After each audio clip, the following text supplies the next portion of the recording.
Call the meeting to order. Welcome to the, irregular board meeting of the Nevada Irrigation District. Special meeting, not special, delayed meeting, whatever we want to call it. October 21st, 2021. If you'll all join me with a pledge of allegiance flag.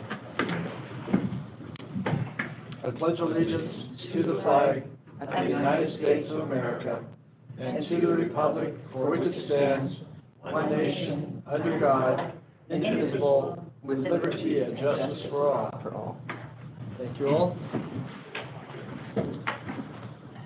Madam Secretary, you call the roll of the board, please. Yes. Division 1. Here. Division 2. Here. Division 3. Here. Division 4. Here. Division 5. Here. Thank you. Okay, at this time, we'll take a public comment on items not on the agenda or on the consent agenda. If you would like, if you have any item you'd like to speak to, please star 9 your phone.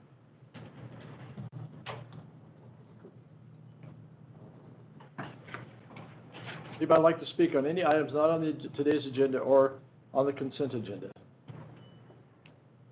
Star 9 your phone. Okay, seeing none. We'll move on to special order. Redistricting update. Who's running that show? She was here. We have, I believe I'm running that today. Okay. And who's going to introduce her? Would you like to introduce our? Yes. This is Kay Montplaisir. Am I pronouncing that correctly? Montplaisir? Close enough? Yes. Yes, it's my With pleasure. redistricting, if you recall, some of the new board members were here when Redistricting Partners was working with us on the redistricting process in 2019, and we've been waiting for the 2020 census. So she is going to give us an update and kind of go over the timeline of what we'll be looking at and answer any questions you might have at this time. Thank you, Chris. Welcome, Kay, if you want to go ahead. Yes, absolutely. So again, my name is Kay Montplaisir. I am a project manager with Redistricting Partners, and we can go ahead to the next slide. Okay, Okay, can we hold on just one moment? We are not having. technical. There we go. I turned you up. Okay, now we're ready. So again, my name is Kay Montplaisir. I'm a project manager with Redistricting Partners, and we can go ahead with the next slide. So what is redistricting? Redistricting is the act of equalizing population among districts. It's important to meet two requirements. One of them is constitutional and one from a Supreme Court precedent. The first is equal representation.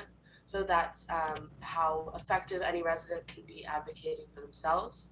And then one person, one vote, which is equal ability to elect a candidate of choice. And next slide.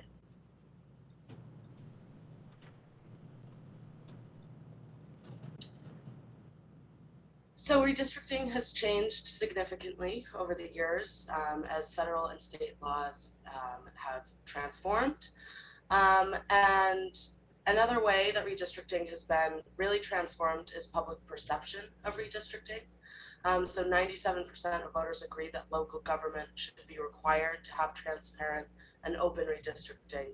And media and the community-based organizations have become much more adept at covering redistricting.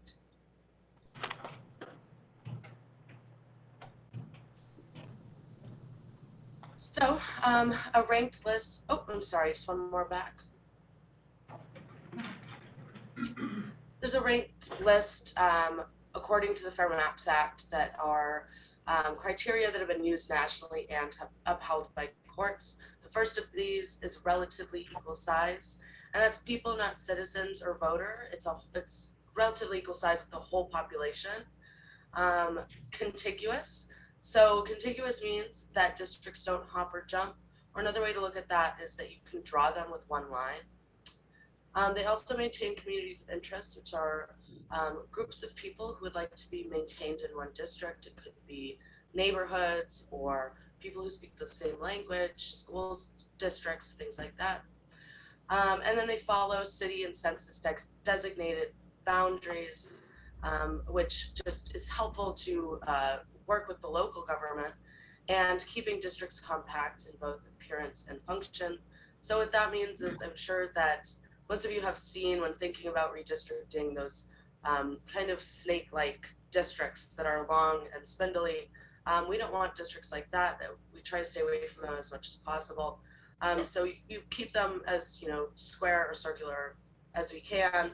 And so that's an appearance, but also function. If sometimes communities may look like they're right next to each other, but there is a river or a mountain that is in between that, and they are actually completely different communities. So we keep that in mind as well when thinking about compactness. And next slide. And this is the timeline. So today we are introducing redistricting and the current data. In January, we are going to be presenting draft maps. February will be the second meeting on draft maps for revisions. And then in March of 2022, the final vote on maps. And we can go to the next slide.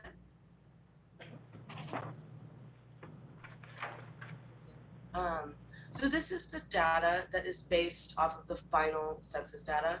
So during the summer, there was census data released called the legacy data, which was before the prisoner population reallocation.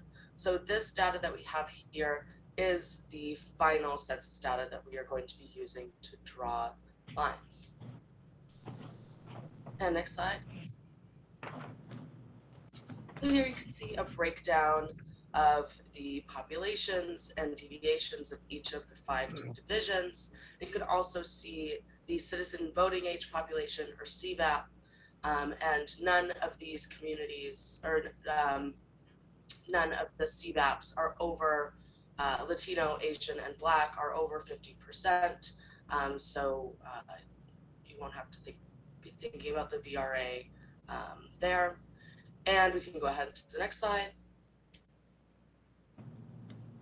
And so if you look at Division 2 and Division 4's deviations here, that's how you get the total deviation of the district. So you add the absolute values of the 2 highest deviations. So this here would be 20.6%.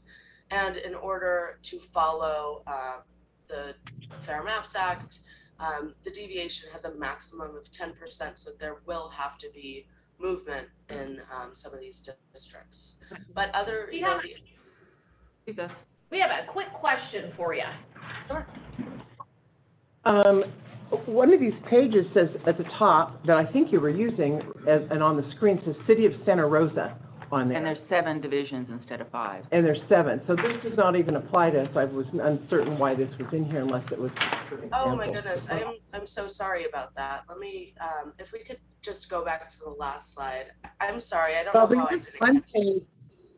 Yeah, there is one page that has our 5 divisions and what looks like proper numbers, but the City of Santa Rosa thing threw me. Yes, Does it just need to be that's correct. I think that was just accidentally left in there. I apologize for that. But this page here, these are the correct numbers, the Nevada Irrigation District page. Yes, correct. So apologies on that one. So if you look here, oh, could you please go back? Go back. Yeah. Perfect. So if we look here, we can see that the total deviation is 32.7.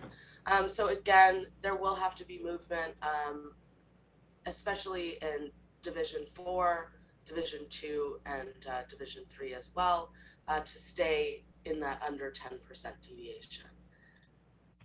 And then if we could go forward a couple slides. So we can see the Division 1 breakdown here, the total CVAP and the population, and we have a deviation of 4.3% here. We can go to the next slide. And Division 2, we have a deviation of negative 10.4%, So there will have to be People. more people in Division 2. So finding population in other areas around that. Rich. Go to the next slide. Then we got a negative 9.8% deviation in Division 3, which is also, pretty low, and we'll have to find population elsewhere. Go to the next slide. And this is overpopulated by with a 22.3% deviation. So Division 4 will have to lose some population. And then the next slide. And Division 5 has a negative 6.3% deviation. So maybe a little bit movement with Division 5, but not too much. So that is our presentation. Do we have any questions? And again, apologies for that Santa Rosa slide. Not sure how that got past me. Yes, we have one question. Go ahead, Laura. I have a couple questions. Thank you very much. I'm curious, can you remind me, how do you calculate that deviation? Yes, so the total deviation, you add, I do not calculate the deviation of each of the districts because it's a very complicated calculation. I can get that answer to you, but I'm not a math whiz, so I personally do not calculate the deviations. To get the total deviation of the district, you add the absolute values of the highest and lowest. So that 22, the district with 22,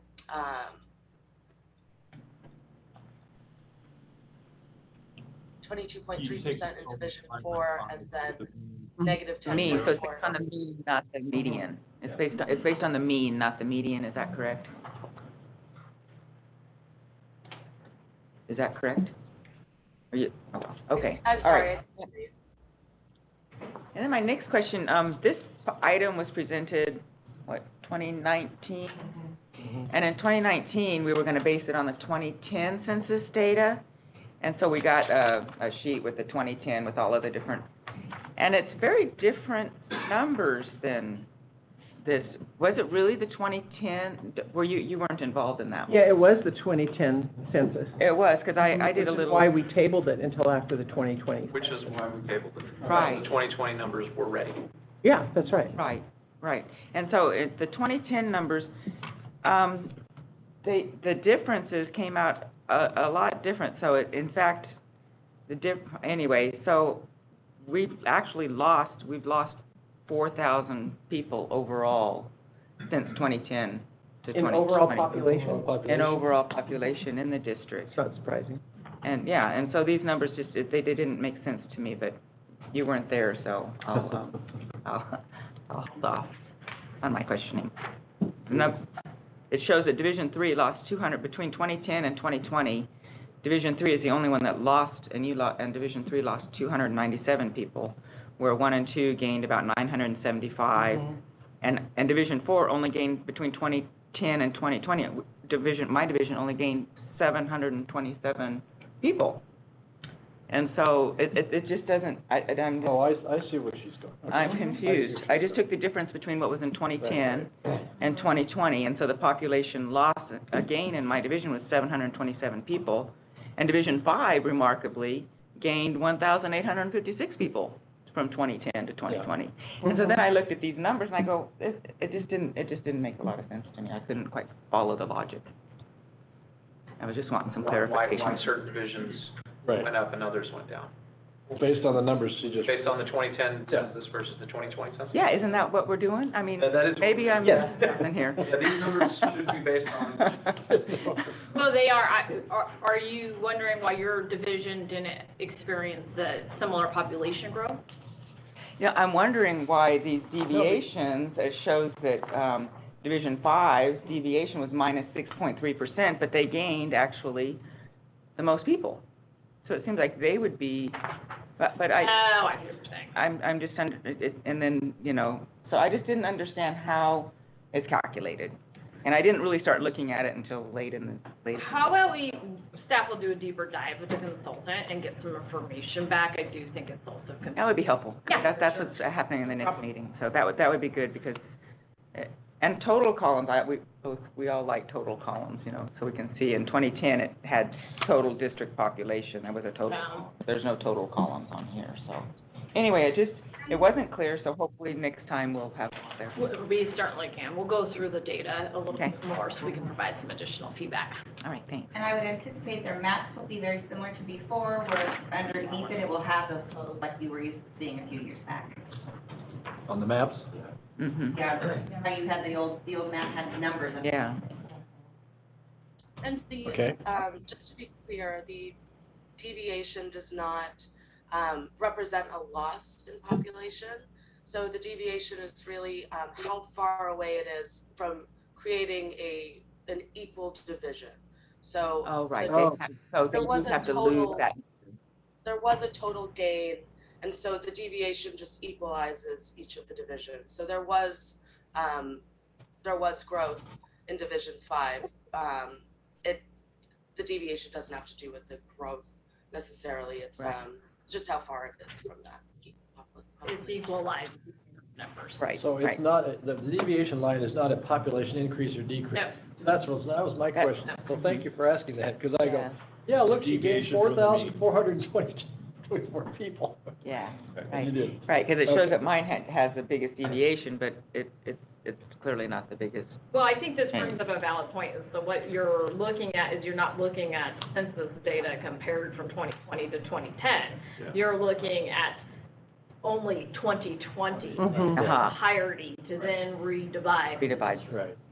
Okay, Okay. that makes sense. That's helpful. Director Hall, you had a question?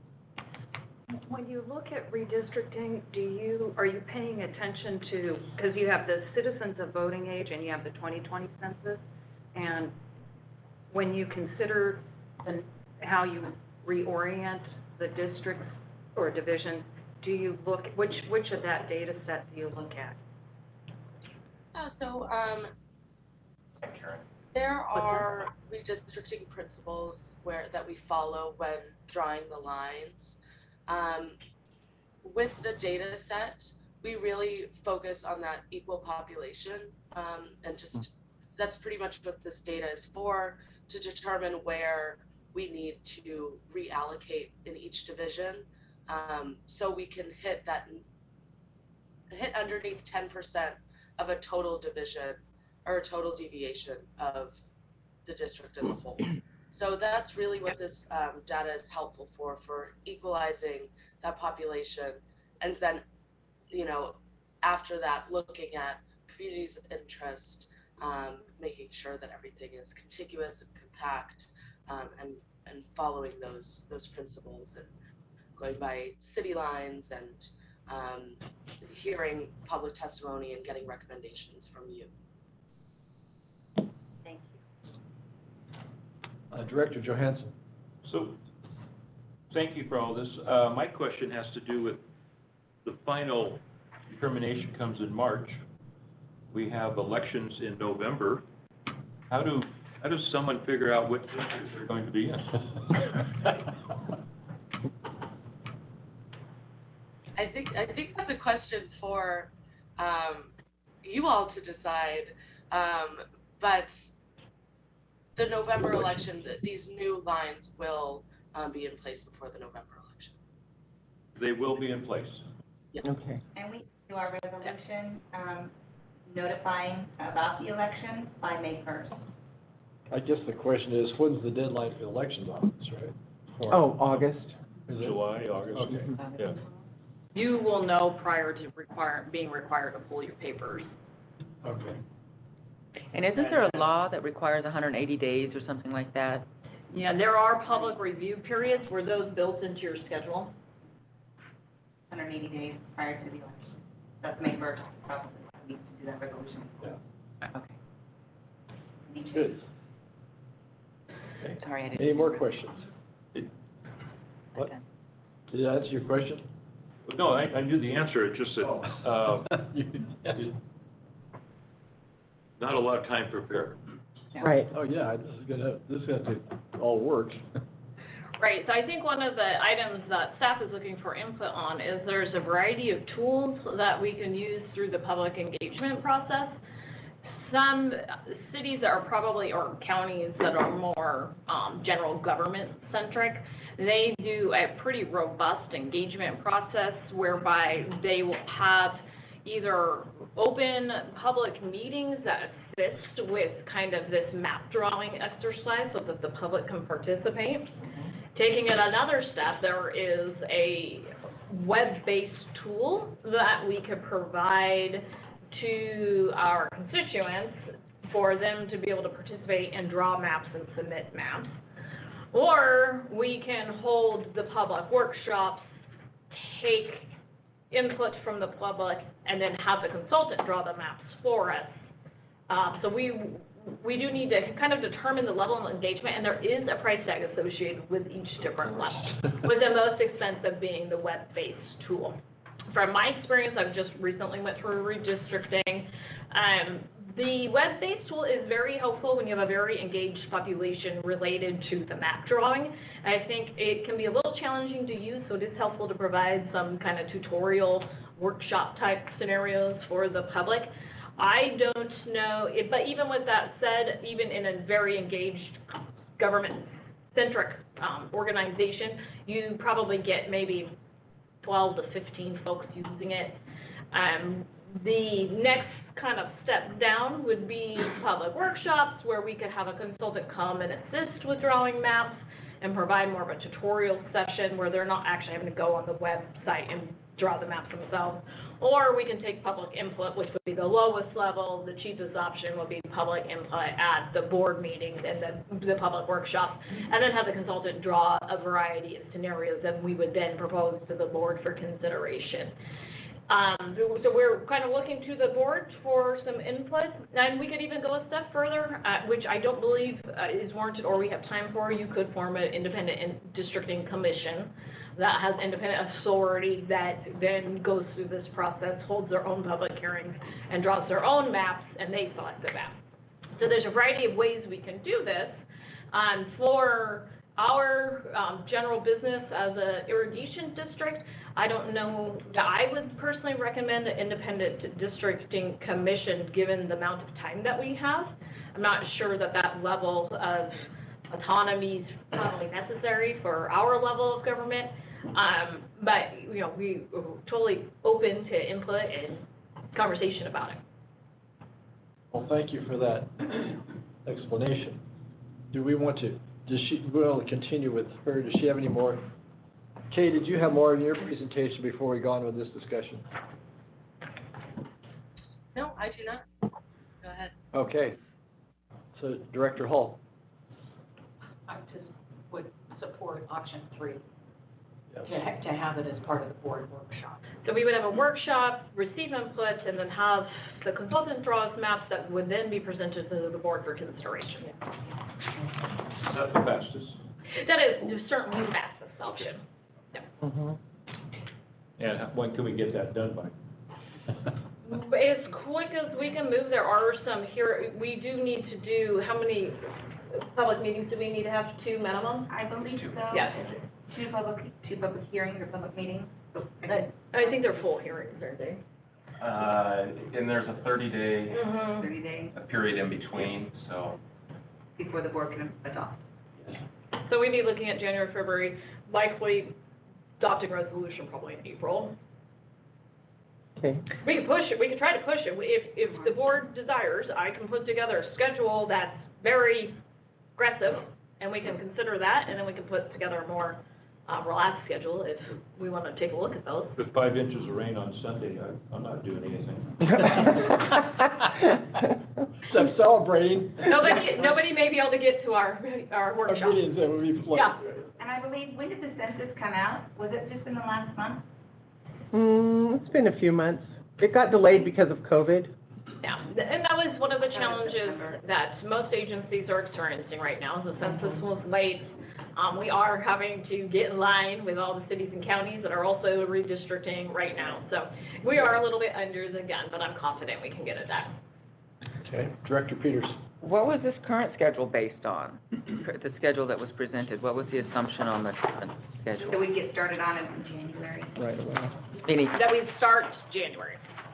have the draft maps completed by January. It says draft map presentation January.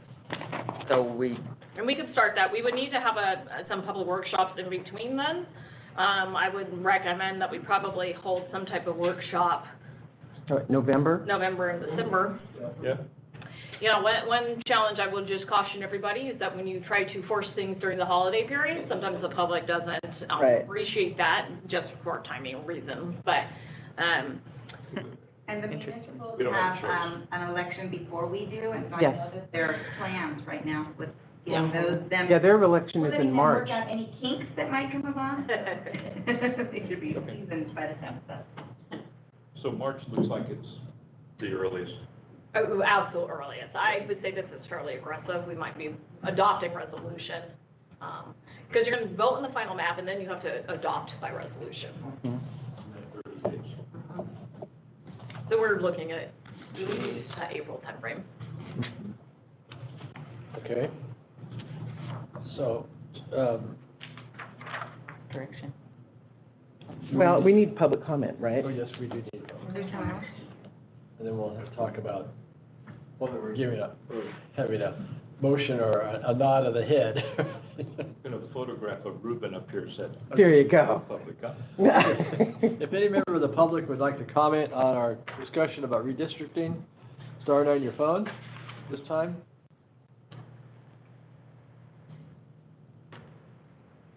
Last chance, if you'd like to comment on redistricting, start on your phone. I see none. Okay. What, Thank you. thank you, Kay, for your presentation. Thank you Is that- very much. Have a great rest of your day. All right, you too. Thank you. So I just want to be clear on our staff direction. So we, That's what I was. oh, okay, perfect. I thought we were moving on. How to do how to Okay. do that right now. So this is not a agendized item to take what is, but a motion. Do you want a motion or just a nod of the head? Nod of the head. Nod of the head. Just fine. For plan number 3, that's been proposed. Anybody else like to make a different proposal? Yeah, I think it's fine. I do too. Okay. Nod, nod, nod, nod. That includes a workshop rather than just having them draw Yes, maps like they did right, last right. time. Yes. Right, so we could do a public workshop, we could pair it with one of our other workshops. There you go. We can obtain some input if anyone so desires from the public and communities of interest, and then we can have the consultant respond to that input. Very good. And actually, we could even tie it in to that January, they could, the consultant could prepare various maps, and then we could have the workshop in January, we'd comment on the maps and decide what we liked about it. Do we need to have it as separate meeting? I mean, if I think it has, statutorily, we have to have separate public.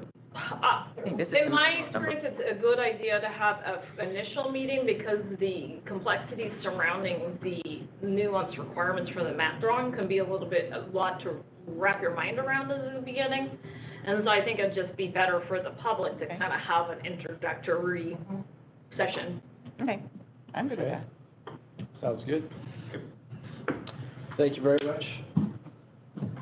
All right, next item is the consent agenda. We have a motion to approve the consent agenda. Johnson, Like to see, Don, I would like to pull number 4. number 4. Okay, Because I'm going to vote against, I'm voting for it. I just want to get into the master tax agreement. okay. Mhm. Anybody else? I would like to pull numbers, I just have a couple questions on the numbers. I guess the new number 5, the French Dam, and I had some questions on the warrants. They're not really critical, but do you have answers to the warrants questions? I do have answers to the Okay. warrant questions. Yeah, we could do that, or we can Yeah. talk offline. I apologize for not, I have it all written down, Okay. and I forgot to translate It's a it. busy week. It was a little bit of a chaotic week, It's yes. this Chaotic week. week, Okay, yeah. so 5 and 6 5 and 6. and 4. I 4, motion 5, that we and 6. approve warrant, consent agenda items 1, 2, and 7? 1, 2, 3, 7, and 1, 8. 2, 3, 7. Is there an 8? I don't see an 8. 8 is warrants. Well, it got Oh, changed, 8 is it got warrant. changed in the new agenda. Oh, okay. Yeah. Am I correct? I spent an hour But, last night. just so I can confirm, we're polling 4, 5, and 6? Yes. Yes. Right. And I motion that we approve 1, 2, 3, and 7. 7 and 8. You And gonna do, 8. do you want to do warrants? Did you Which want to pull one's warrants, 8? or are you fine with it? Timing-wise, I'm fine with it. I can wait and pull. Okay. I have answers for you. Yeah. All right. Okay, and There- I'll second Director Peters' motion to approve Okay. those items on the consent agenda, 1, 2, 3, thank you, 7 and 8. Thank you. Madam Secretary, you call the roll, please? Yes, Division 5, Yes. Division 1, Yes? Division 3, Aye. Division 4, Aye. Division 2. Aye. Okay, item number 4. Rich, go ahead. In favor of the project. Questions on master agreements for appropriation of property taxes. I assume, correct me if I'm wrong, that that agreement was reached in, 2017 with Placer County? Correct. There's a similar one for Nevada County from 2009. That is done because what, they want specific amount of money to go to specific things. In this case, they want a certain amount of money for infrastructure in that area. I'm not sure what you're referring to. So the the tax sharing agreements, the master agreements, they apply as you annex in new property into the agreement area. The property tax agreements themselves do not require the property taxes to be expended on anything specifically. So in general, there is some nexus of benefits related to the property taxes to the property owners, but I haven't seen, unless it's in the Placer County one, which I don't believe it is. Is it Placer County is? Yeah, if I may. So, the Placer County tax share agreement is a little bit different than the Nevada County, City of Grass Valley City, Nevada City tax share agreement, in that we negotiated some improvements that we would dedicate to, I think it was like a couple $100,000 for the Willow Creek water line extension, and a dedication that those tax incomes would go back into the county for those improvements. The Grass Valley, Nevada City ones don't have those provisions. It was just part of the negotiation process. But the provision was related to specific projects, not in general capital projects. It was, but there is also a line item that says that, highlights that the tax gathered from Placer County will go back into Placer County. Right. 500,000. It is more general than that. It was 500,000 overall. Towards infrastructure over a certain amount of time. Yeah. And I believe we met that already. we've completed that. Oh, you already have? Yes. So now the property taxes that will come to the district is, They come with a dedication that we will reinvest those in Placer County, and with the amount of infrastructure we have in Placer County, we do it on a regular basis. anyway, Yes. yeah. Wow, that's interesting. So prior, This is, we learned something We've new never, every day. yeah, we've never known that.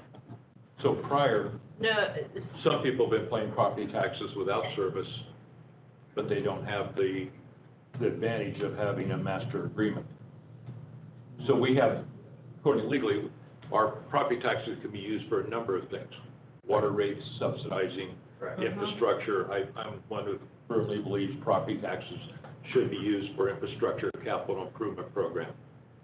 And in a pinch, but not as a regular practice, those property taxes should be used, strictly for that.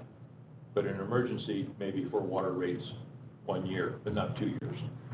So I just wanted to say that there was a reason that master agreements started coming up, because maybe they didn't trust us to spend the property taxes in the right way. I think that master agreement was in the works since around 2005. Is that right, Chip? Yeah. And so it was a long process until 2017 when it was finally inked. It's not specific to whenever we annex into either in Placer County or Nevada County, that individual property gets some infrastructure involved. However, just in general, that $500,000 that was dedicated from NID to particular projects in Placer County, the DeWitt Center, Willow Creek, those have been completed. We fulfilled that obligation. We have fulfilled that obligation. And the reason I believe that the Placer County tax share agreement is a little bit different than the other counties, is they just had an interest in making sure that the tax revenue garnered from Placer County stayed in Placer County, and we get that. And that was their concern and their emphasis, and that's why it's a little bit different than the Grass Valley Nevada City. Yeah, from an accounting perspective, we do not, there's really is no such thing as an earmark, right? We don't earmark revenue from property taxes for capital projects. If we wanted to do that, you know, that is an option, but we would have to go through a policy exercise and then kind of reestablish our accounting. Right now, it's general revenue. Mm-hmm. And it is your most flexible part of your revenue. I would recommend that we maintain that flexibility. I would agree. As a practice, though, we have until recently used property taxes, as Rich has described it, for capital programs, right? Isn't that correct?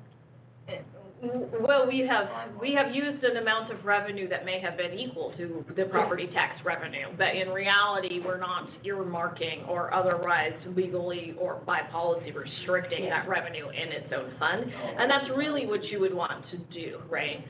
There gets to be a little bit of confusion about our general practice on how we formulate our thoughts about funding items with certain pots of revenue versus legal restrictions and accounting methodology for actually really doing that in your books. And both options are fine. It's just whatever the board desires. Interesting point. Yes. Mm-hmm. I had just a question, just a clarification about the capital program. We talked about the capital program as being new infrastructure or expansion of the system. Is that correct? Is that how you guys are referring to the capital program? Typically, it results in either a repair of an existing asset or the creation of a new That's right. asset. So it does include repair of existing assets. Because if they sign on and we don't have capacity in an existing treatment plant, we need to make sure that we do. And so that would be a repair or an upgrade of an existing. Yeah, it just depends on the level of the actual repair or upgrade. You know, replacing a couple of doors doesn't really move the needle. No, Yeah. no. But if you have some improvements that need to be made to get full capacity. And I would say that repair and operations maintenance should come out of water rates, and the capital improvement would be new infrastructure expansion. In an ideal world. If we don't continue to grow as a district, we don't grow. We have to grow. Right, so in reality, Expand service. in the reality, the way that it's working is your water rates as well as your property tax it goes into the same fund. It goes into the water fund, which informs capital program and informs your water rate. Right. And I love flexibility. Yeah. Don't get me wrong. We should not start to rely on property taxes for subsidizing water rates. Right. And I don't disagree with that. I don't disagree with that, but I want to mention that between 2010 and 2020, we added 4,236 new people to our entire district. And so to keep growing, we need to be more targeted in where we're growing because the population is not proving. Yeah, we're not having. We're not like Roseville, East Lincoln, or, we're not growing. Yes, that's right. And nor are we getting mitigated money from that growth. Right. But also, we have people who have not been served. Yeah. Right, there's always two things that require consideration. One is the amount of property tax that's associated on a parcel-by-parcel basis related to these tax sharing agreements is extremely nominal. So what these agreements do is there's the 1% ad valorem property tax, which requires is only revenue associated with 1% of the assessed value. Once Prop 213 went into place, the increase in tax revenue, which is referred to as the increment, unless there's improvements or new homes or structures built, is only limited to a 2% increase on the assessed value. So it's not 2% increase in your property tax revenue. It's a 2% increase on the assessed value that results in additional revenue. So in these property tax agreements, it's referencing sharing of the annual increment that's achieved after the base year of property taxes. So that doesn't mean we take the pie of property tax for the base year and re-split it and we get 10%. What it means is as the pie grows, we get 10% of that growth, and that's what the increment is. One more just nuance with this, by the way, is that the customer, the property owner does not see a percentage increase in their property taxes based on the annexation of NID property. Right. Okay, yeah, just want to clarify that to the folks as well. Because it doesn't add a new tax. It's within what their tax. county tax It's structure. within the ad valorem Yeah. tax structure. Right. Which is part and parcel why the county was interested in keeping some of that taxes within Placer County. And Makes sense. that's interesting. Mhm. Okay. So I'd like to fully support this project as well. I've met with the president of the Haven Hill organization, and they're very excited to come into the district, and so I fully support it. Nice. Okay, Laura, you want to, Public comment.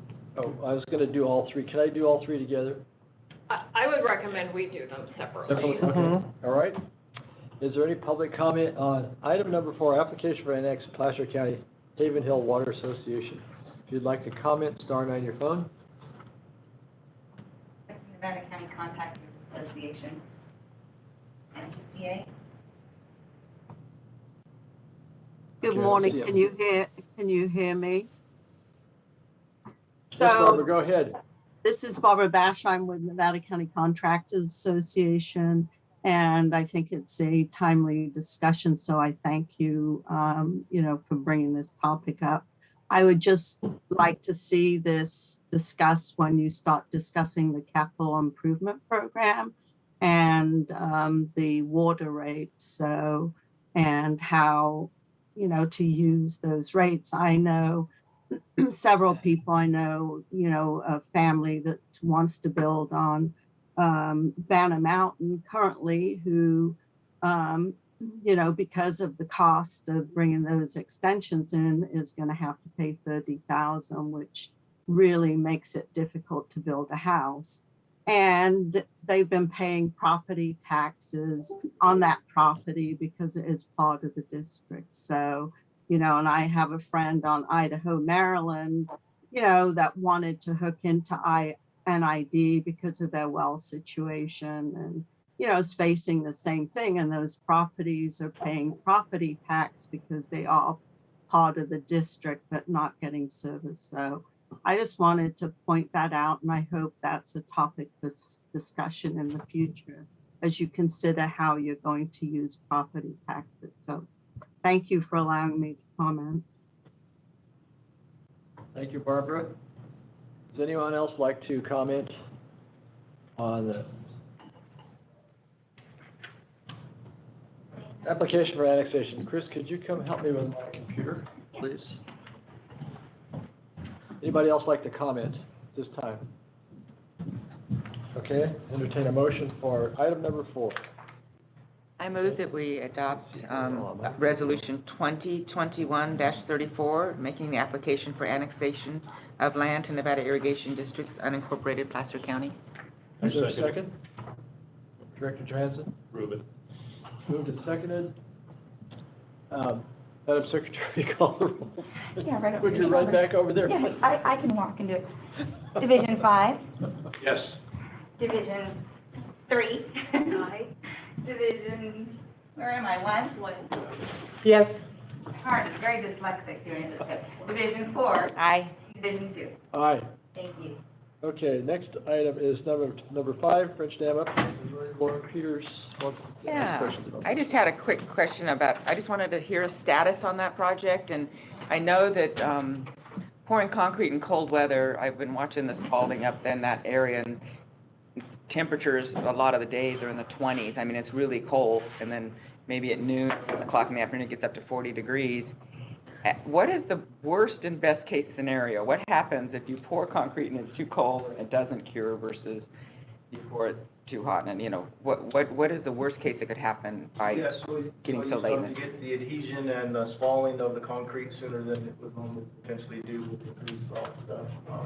The strength of it is just not there, and then if it doesn't cure 100%, then of course you have that other problem that it doesn't ever achieve the strength that it has, correct? One of the things that the contractor had talked about doing, and I don't know if they've done that yet or not, they may tent some areas and put heaters in there. So if they have areas that when they're putting stuff in and it's too cold, we're gonna try to do that, so that we know that we can get the cure time, and meet that strength requirement before. So how do you check Wasn't that that? an issue with the Scotts Flat spillway? The historic pictures of them trying to heat up, have smudge pots out there. Correct. Yep. Yeah, absolutely. And big spalling of it, and it's failed prematurely, and Absolutely. Yeah. it's a problem. It is. And so I'm pretty concerned about that project, and then I heard people are camping out there, and so I'm thinking, well, so what is the status? Where are they at in the process? How close to being done are we? So about 2/3 of the dam phase should be done today, and assuming that Adrian's the project manager, so we can have him give us an update if you like. But by end of next week, we should have the dam phase completed.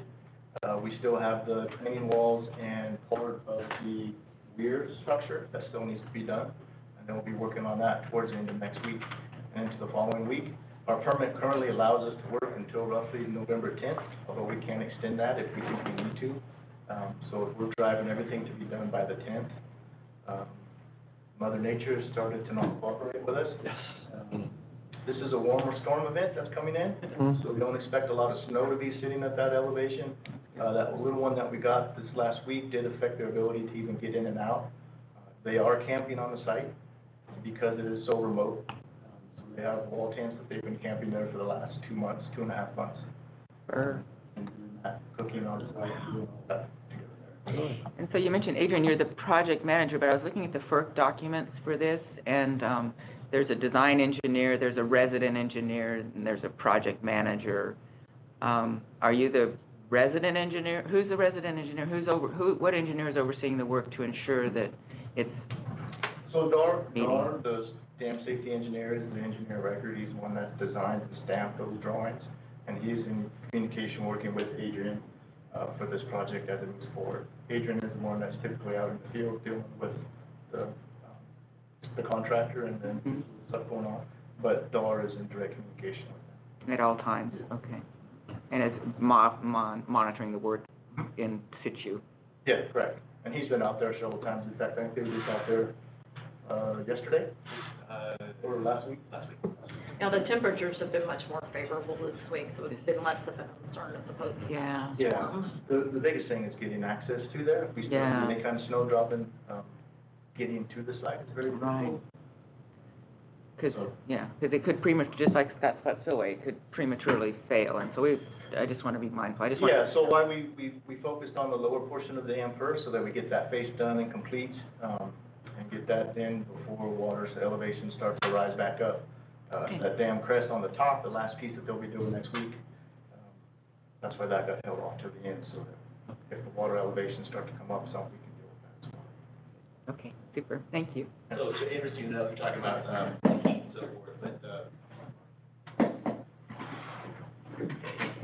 it is impressive how they're working with big stones and stuff like Flintstone, but they're always joyful, they're really working pretty hard. But the interesting part, they blanket their freshly poured wall with insulated blankets. They said actually they come out, it's actually really warm, so the heat of formation gets that in.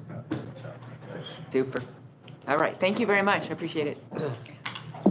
Any further discussion on this item? Possible snow Monday, Tuesday. Make sure we get a good product. 55? Yeah. Good, thank you. And we do have an inspector full-time out there every day, all day. Yeah. So we're monitoring those temperatures. Good, thank you. Okay, entertain a motion. This item. Public comments.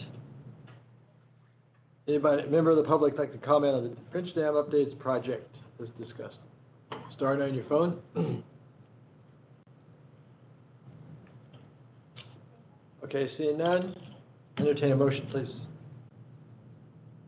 Make a motion to accept, ratify the change order 3 with Lisbon Excavating in the amount of $94,454.90, and authorize the general manager to execute the appropriate document. And I'd second that. Okay, Madam Secretary, you call the roll, please? Division 5, Yes. Division 1, Yes. Division 3, Division 2, Aye. Division 4. Aye. I saved you for last, President, you're right, in Division 2. Aye. Aye twice. Okay, number 6, Chicago Park Powerhouse Access Road. Is this also yours, Director Peters? No. Somebody? We pulled it. It was pulled. No, we decided that the warrants, we could settle the warrants. Oh, I think we had a confusion with the. Numbering. Yeah, the numbering, between 6 and 7. Okay, we did. It took me a Or while. to 8, scramble. yeah. Okay. Sorry, we apologize for that. All right, is there any public comment on item number 6, Chicago Park Powerhouse? Since it was pulled, we got to vote on it. Wait a minute. 6 is warrants, projects. Oh, now it's Are you looking six. at the new Here- agenda? Yeah, you have to look at the new agenda. The one with the red lines on it?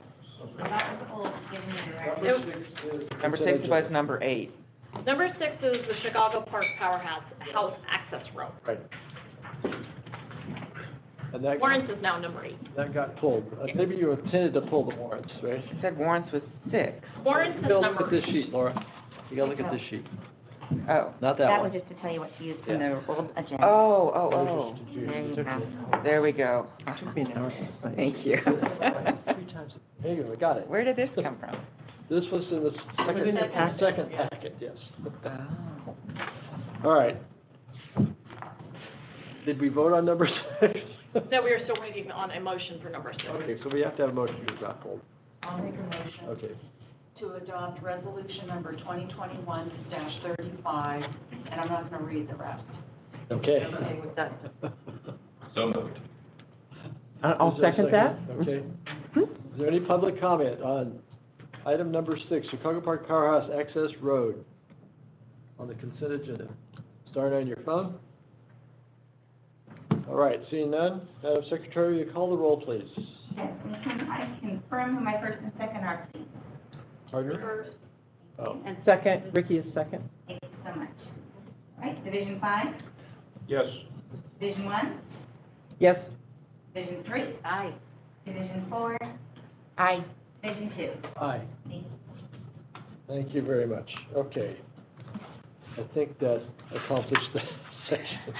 And oh, by the way, Chris, did we have, were these minutes, what are called summary minutes that we had to approve, and they were very good. Yeah, I agree. liked them very Yes. much. Thank you. There was just enough information, yes.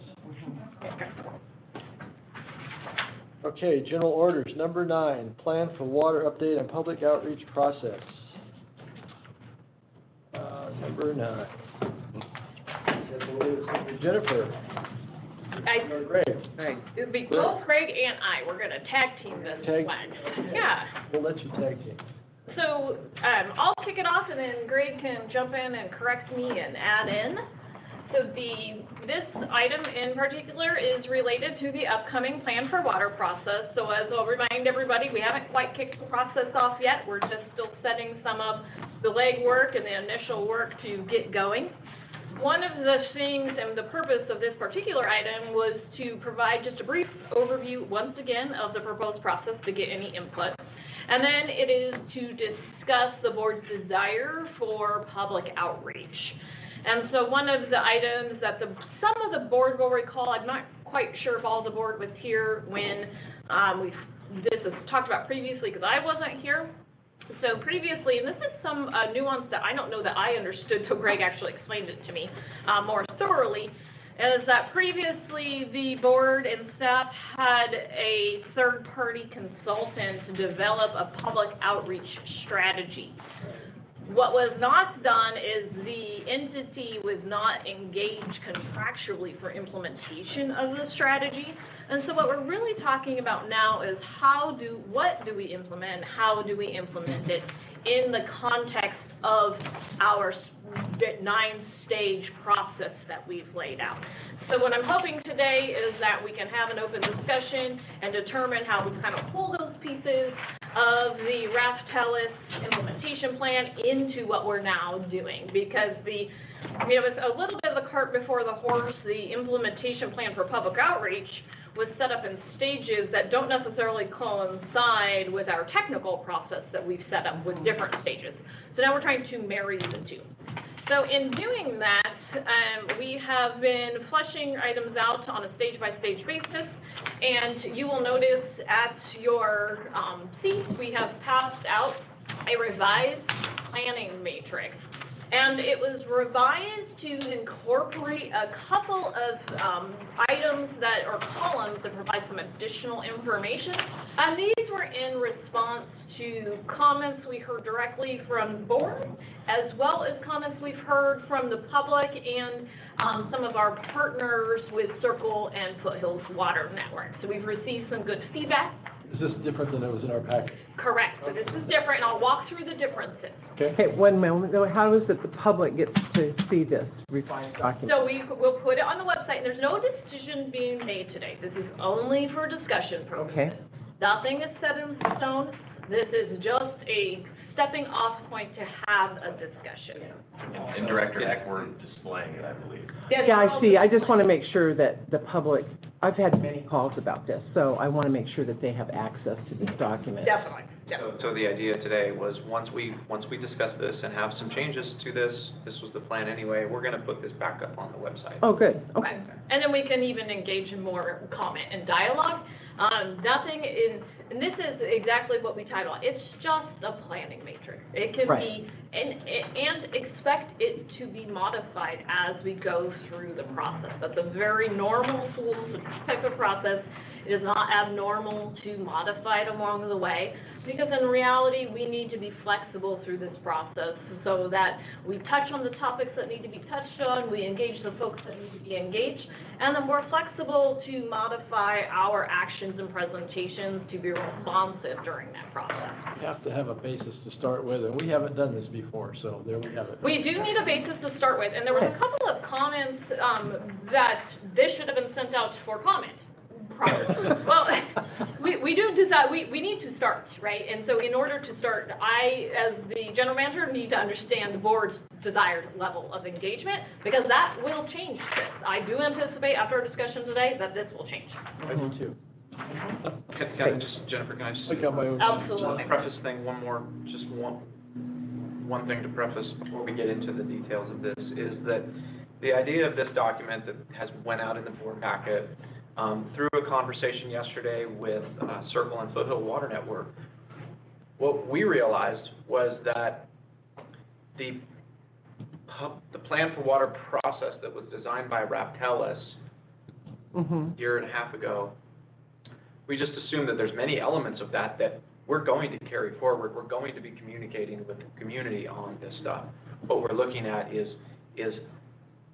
really thinking about, do we want to spend the energy and the money that is in that analysis and that scope, or is there another way to do it? But it was clear that, I think, became clear to us yesterday that we're not throwing that whole baby out with bathwater. Right. We're just amending it. And so this is what the new revised document is that will be discussed today. That's this column labeled proposed engagement techniques.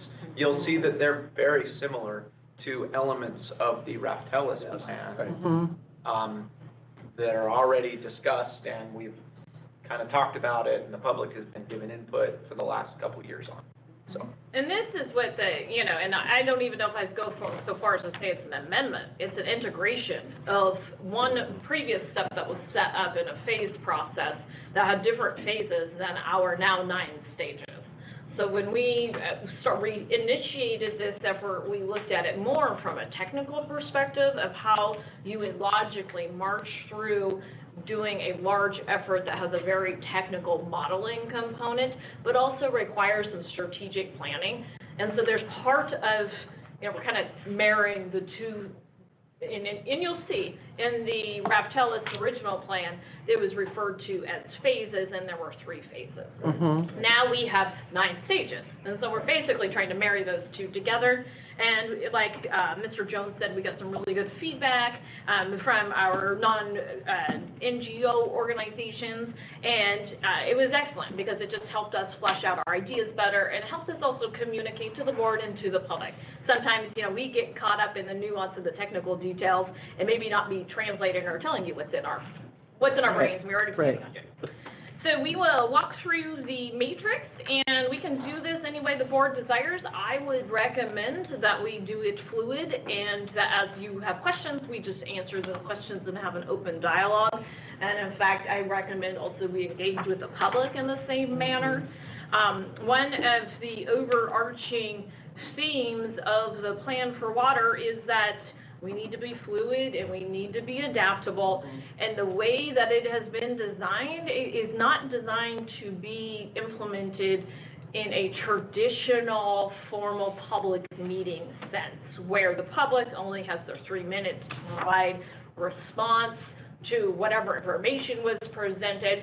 It is intended to be a more fluid dialogue between our stakeholders, the board, as well as staff.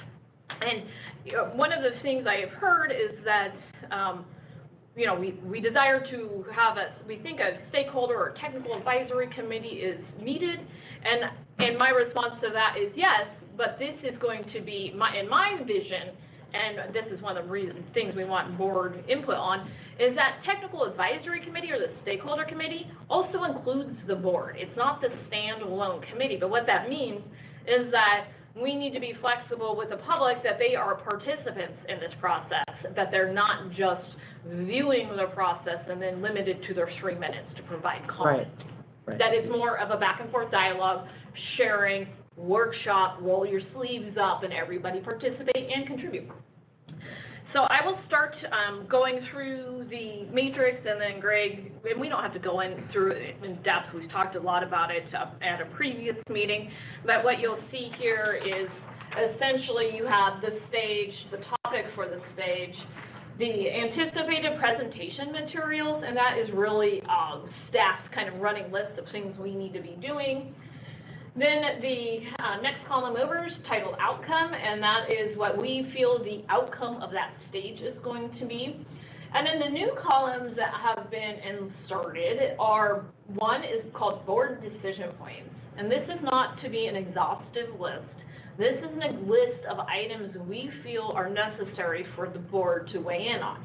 And so one of the items that I noticed or observations that I had was there is a lot of angst amongst the community as well as some of the board members that in a traditional sense, most agencies such as us, when we're doing large infrastructure analysis, we kind of come we come after the sausage has been made, right? We come after the model's done and here's the results. Well, in this situation, I think that's what's really caused a lot of maybe some of the angst and distrust and also just lack of knowledge about what's even in the models. We are now recommending, instead of coming with the model results, that we start with decision points related to the assumptions themselves.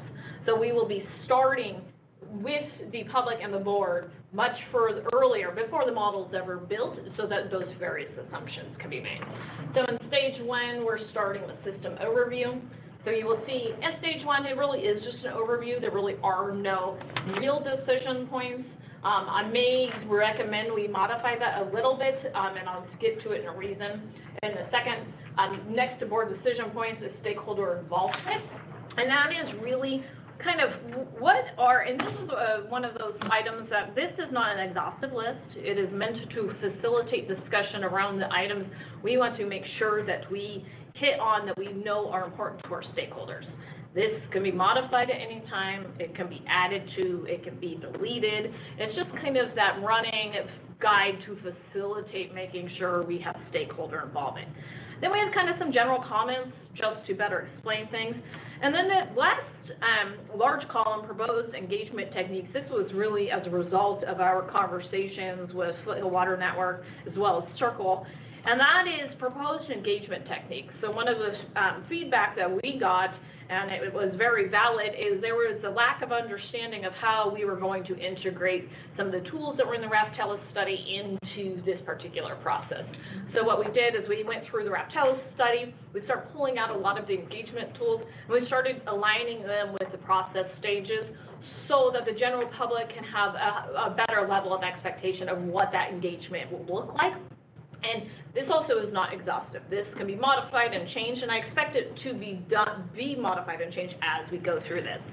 So one of the big things that we think are necessary is kind of this engagement calendar, how we will engage, as well as developing a comment acceptance and response system. So one of the feedbacks we've gotten from a number of members of the public is that, you know, we send out this complicated data that is, you know, as thick as this binder, and we want responses within your comments within 3 days. It's not realistic. 3 days isn't. No. So I think we need to kind of have that conversation in the beginning of this process so that we can say, okay, what is realistic? What is a reasonable time frame? And then build that back into our schedule, because it might lengthen our schedule a little bit, but I do think that it is something that is warranted if we are really committed to public engagement, which I think we should be. So then we get into stage 2, which is simply the water rights overview, and this is stage 1 and 2 are really intended to develop that common understanding amongst everybody. And yes, ma'am. Pardon me for interrupting. Absolutely, go ahead. So going back to the stakeholder involvement, Mhm. I saw that, you know, there was a comprehensive list of proposed stakeholders. And so it seems like, does this body need to say, yeah, that looks like a good list, and we can add people as they show up and express interest, or? I'm sorry. Yeah, well, because there's a couple things that, you know, I noticed that, because I used, as you know, the CABI list, you know, and so something missing out of here is recreation, you know, like the fly fishers and folks that is who have, a good one. folks who have real interest in, you know, Scotts Flat and all of our recreational facilities, that I would want to make certain that those folks are involved, maybe the bicycle people. I mean, you know, it's like, it becomes to be almost unruly, but all of these folks have a real strong interest in what we're doing. Yeah, stakeholders. Right. I was going to mention that one of the things, this came out of a group of folks that have already sort of come to us and said, Yes. I want to be involved. Right. And so we do have a mailing list. Yes. We do have a link on our website, and it's been live for 2 years, that they can put information in their website so that we can get them anytime we do an update to this plan or anytime we announce for a meeting, they'll get an information boost, right? And we've had a lot of, so in my vision is that a stakeholder is anybody who's interested, for whatever their reason is. It could be the properties impacted, it could be they're worried about the environment, it could be that they're a ratepayer, that they have financial. It could be the construction association, it could be a builders, it could be a chamber. And because the process is going to be fairly long, I don't want to limit participation to a small group of stakeholders that can commit to a 24-month process and have hours and hours and hours of time to participate. And mostly because you're going to find that people are interested for different reasons and at different stages. And I want everyone to feel welcome to come to as much as they want and participate as much as they want or as little as they want. So the stakeholder list is not intended to be exhaustive. We add to it all the time. In fact, we get recommendations, hey, you should add so-and-so, or you should add this person, or this organization, and we just add them. It's not, you know, this is not something that needs to be tightened down, and if you're not on the list, you're not a stakeholder, because that's not the case at all. Well, I appreciate that, thank you, because, you know, there's other, like, homeowners associations that are not on that list. Right. There's a Federation of Neighborhoods that they kind of are an umbrella organization, they're not on that list. So it's heartening to hear that what we really want to do is be as inclusive as possible and not have a list that is exclusive. Correct. What I think would be very helpful is if the board so desires, it'd be helpful to us if everybody sent us a list of anybody you think is missing or that you think would benefit or contribute. Great. Yeah. Even better than that is to, if you have somebody if you have somebody who's interested or you think is interested, ask them to go to our website, sign up, sign up. Got it. Oh, that's a good idea. Themselves, That is, because I think if we are responsible to go out and collect the names, Does emails, make a phone difference. numbers of the multitude different community groups, organizations, interests, we will never collect everything. right. You just answered my question. Yeah, that makes Point I sense, was great. gonna make. Less work for. You nailed the hit, because if we make this list, then I'll get to you. Then we make a list, now, are we gonna decide who goes on and who doesn't? I pondered this last night, I looked up the definition of stakeholder last night. And I've been kind of redneck about who a stakeholder is. So I changed my view. If there's two definitions of stakeholder, Webster, okay? And it was, the second one was, well, the first one was economic interest, second one was parties of interest, right? So anybody can be interested, and I appreciate you saying that. So do we really need to have this list to begin with, to start off with? So, You know? what we were trying to do with this list, you guys, is really to connect it back to the Rectelis report, page 4, Plan for Water Stakeholder Groups, and we have a list of maybe 15 different large umbrella groups. We tried to put those entities who have already signed up for our mailer, who we know other organizations and entities have requested us to engage with them and be out there. So that was just sort of very A starting point. broad brush grouping list, but by no means is it exhaustive. Is it the only people we want to talk to? I think, though, the best way for us to move forward and manage a content around giving people who want to know at the time that they want to know it and when is to come to our website, nidwater.org/planfromwater. That's where you instantly sign up for the mailing list. That individual will get all the information that ever goes out that has anything to do with Plan for Water from this point until we're done. That's great. Thank you. One of the, I'm glad we're having this conversation because I'm excited because there are so many stakeholders. The one stakeholder that always worries me in this type of process, and that I've experienced several times, I have done very, very large public engagement planning processes with a multitude of different public entities, and one of the challenges you always get is you get special interest groups that are very well versed at participating in this. What you typically find is that the general ratepayer doesn't even know what's going on. And so I have added in some areas on this spreadsheet, and also need to improve it and think it through more, is we need to reach out to the general residential ratepayer, the general raw water ratepayer. Right. You get ag interest and you get environmental groups, and they have all a really good representation.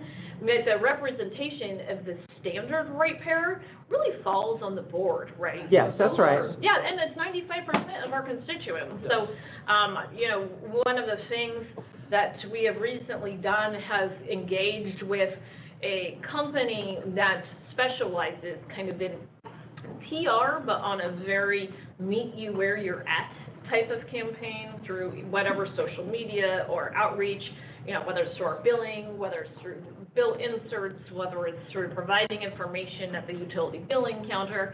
So I think we're all going to need to really focus on those ways. And I really like the idea of the HOAs. That's a really good way to reach out to those groups.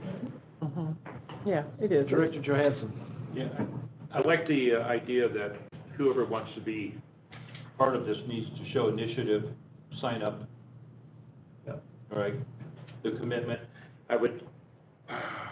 What do you think about the fact that someone's not here for number 1 and 2, system overview, water rights, even strategic planning, but they show up at 4, 5, 6, 7 without that I foundation? think it's fine. It's okay. You just meet them where they are. Yeah. If that's where their interest is, then that's fine. And we can spend more time, that's But what we're here don't- for.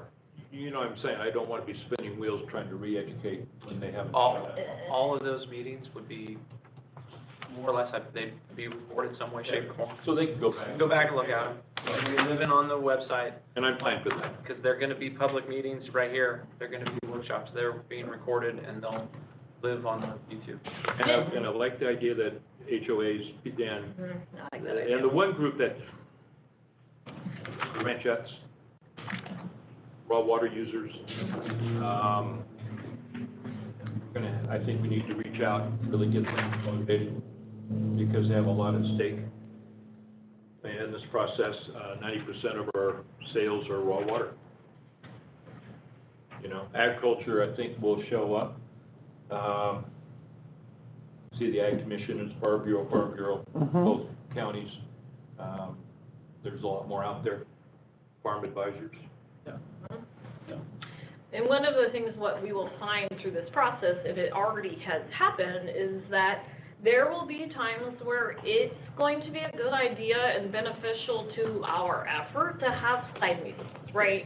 We need to talk through something more with the environmental groups. We need to engage more with the person who stepped in on stage 4.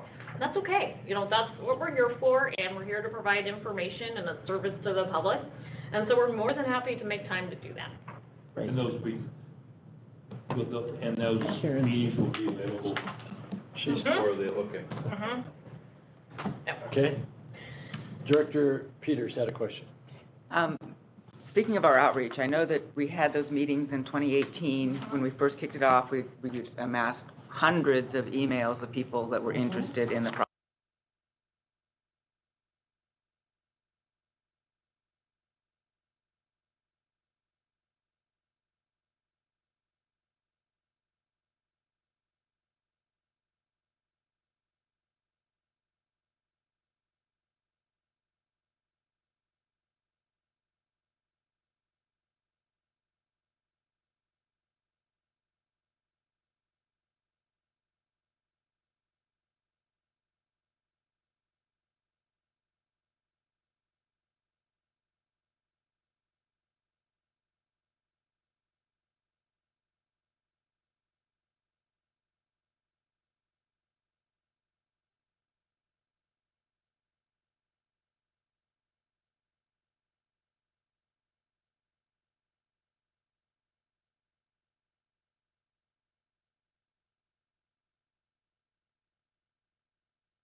To miss this, we lost our Zoom connection. We're taking a 5-minute recess, and we will resume the meeting at that time.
Okay, we're back in session. And we're live again.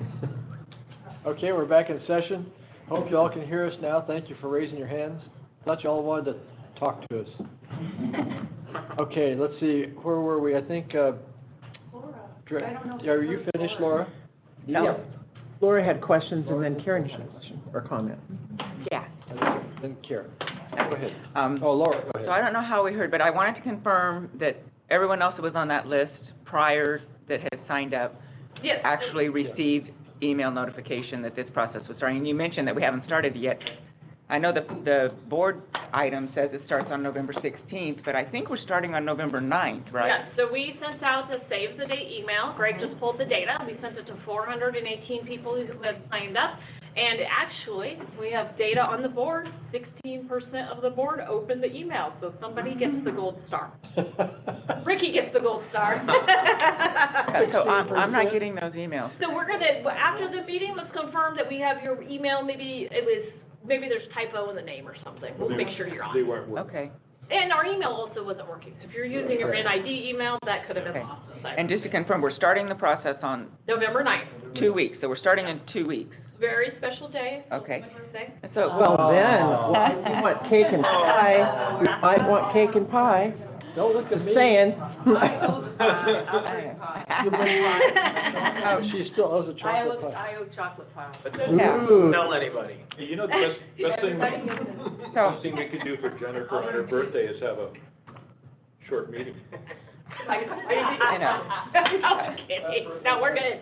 We're celebrating later. So we will, I don't care about it. Okay. Director Peters, we will make sure that email addresses for the board are correct. We do get, I think we get bounce backs if something was I'm did sure. not go.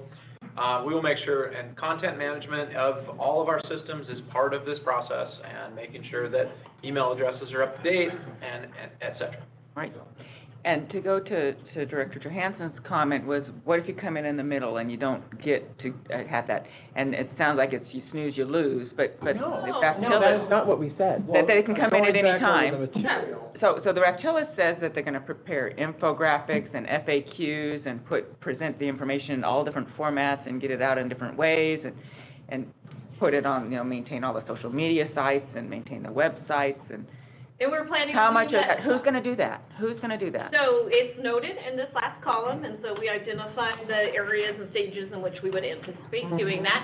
And then, as I stated earlier, we've also engaged with a firm, and their biggest strength is that they're kind of a PR firm. They do social media, they do outreach, they do Nice. infographics. But what they do really well that we don't always do well is they translate it into, they focus on meeting the stakeholder where they're at. And so we can sometimes get wrapped up in technical speak, and honestly, what we get more wrapped up in is not saying everything we know, because we live and breathe it, so we may not know. They have all kinds of ideas for meeting people where they are. One of the tools I really, really liked using that I have actually found the most effective for sending out factual information is the Nextdoor app. You can geographically select it. It's less social media. It doesn't get caught in the noise of commenting and craziness. Right. It's more of a general, here's. I use that a lot. Yeah, it is a really, really good tool. So we're gonna do all of that. So we can just focus real quick. We're gonna do social media, all outlets. We're gonna have e-bulletin, we're gonna have FAQs, we're gonna spot on the webpage. Infographics. Yep, all of it. So you've already hired a consultant? Yes, so we hired a consultant to supplement our staff for the purpose of general engagement. Yep. And so it's general public outreach, PR, marketing. So they are really well versed where we're not, and that is in graphics and graphic presentation and doing some of those things that we don't have the strength on staff, nor do we have the software. They have the software to do those things. How much did that cost? It's an annual subscription, it's a monthly bill. An annual subscription, so An annual bill on a monthly bill. So it depends on how much we choose to engage. They sell their product at a block rate. And so I think the minimum block rate you can purchase, I want to say it was like 32,000, was that what it was? 34? Annually, something like that. yeah. Annually. And so you get so many blocks. Yeah. You get so many blocks of materials, whether it's out blog posts, FAQ sheets, direct mailers. And you can, it's a laundry list that you can choose from. One of the interesting things that a group like this specializes in, like General Manager says, is that we've also got a reporting opportunity here. And what I'd like to bring to the board on a quarterly, monthly, however we define it within our outreach and when we talk about these things, is we often hear a lot of, well, I didn't get it, I didn't see it on the newspaper, I didn't see it in this and that, I didn't get it on an email. Well, all of this stuff is reportable. This is just data. And I'd like to give that to you because there is a lot of information that gets transposed to a number of eyeballs. It's sometimes that some people just don't see it. So if we have the right content, if we have the right graphic design, if we have the right interactive measure where people are being talked to right where they feel comfortable to engage and absorb at their leisure, then I think we get a better sense of engagement. We just don't have that internal capacity and capability, so we have to go out and buy it, and that's okay. It's great. It's part of our process, and that's just part of what we're doing. It's cheaper than doing it ourselves. You Well, just it's don't more get- effective. Well, especially if we don't have. You have a general sense of all things going on. It's social media engagement, it's reporting, it's design, graphic design, it's content development, it's all of these different things. There are a handful of other things that we have to do in-house though.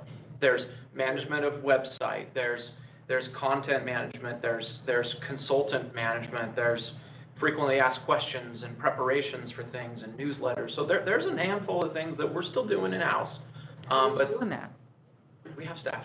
What do you mean, who's doing? I mean, so developing who's facilitating the meetings? Are we gonna have facilitators at any of the meetings? I was not going to recommend that we have a facilitator. I have had a lot of experience running large, long-term public engagements, the planning sessions. I have not had wonderful luck with facilitation with somebody who is not intimately engaged and involved in the topic from the standpoint that it's hard for them to read the room on when we need to stop, dive deeper, provide a greater understanding. Say we need a focus group, those are great ideas. So my recommendation is that I facilitate it for the most part with staff taking the lead on each one of the stages. I thought facilitators are supposed to be neutral third parties. Not necessarily. Facilitators are people who are intended to get through the process, not necessarily a neutral party. In my experience, they do tend to be neutral parties. You can do it, as Jennifer suggests. I think that Jennifer's point about understanding when you're talking about technical information, when you need to go deeper and when you need to move on is a very important point because it's very difficult for a neutral facilitator to really understand those nuances, particularly at the front end of a discussion on a technical topic. So my suggestion is we proceed with what Jennifer suggests, and then if we find that Jennifer, her contributions in the process are compromised because of that dual role, that we then we can easily hire an outside. Absolutely. Reminder. Yeah. Well, and I would say, you know,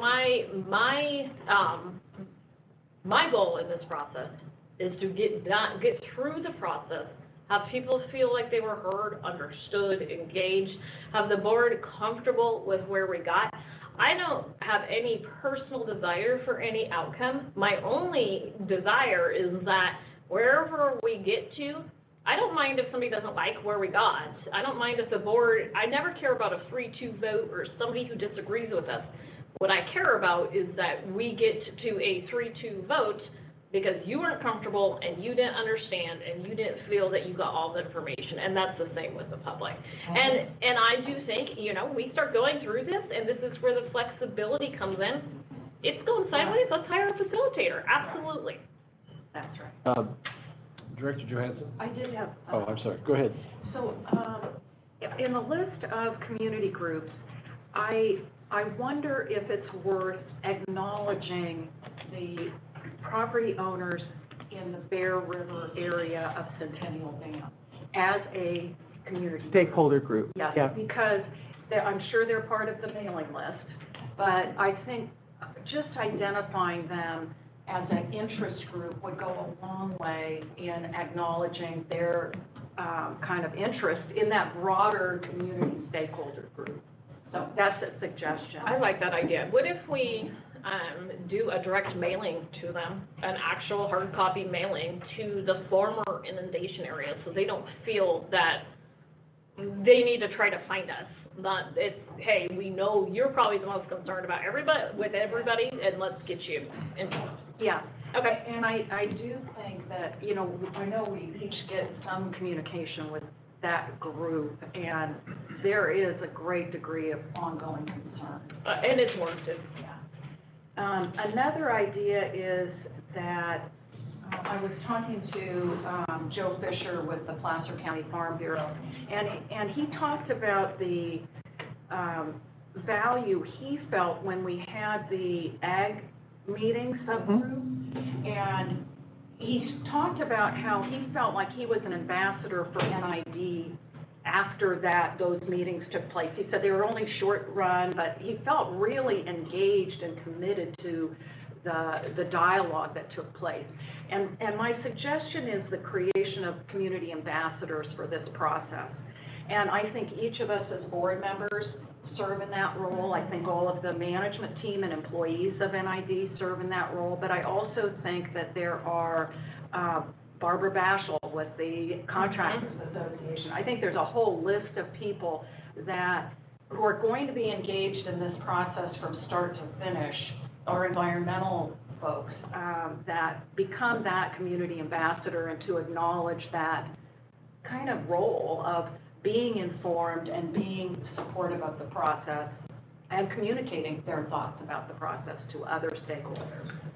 I like that. I've seen it work really well where, you know, I love that idea. I didn't think about it in the context of this, where you basically hold side meetings with them that are not decision-based meetings, they're informative meetings, and where they can ask, it's very helpful when they can ask staff a lot of questions, because it does, you know, and what brings to mind is the meeting that Greg and I had yesterday. It brings perspective to staff that we just may be missing, right? We just might be, we think everyone knows what we know, and then we'll gather through their comments some of that perspective, and it helps us to then reframe the conversation so it's more productive. I do like that idea. What if we think about that further, maybe come back to the board with kind of what maybe a structure or framework that would look like?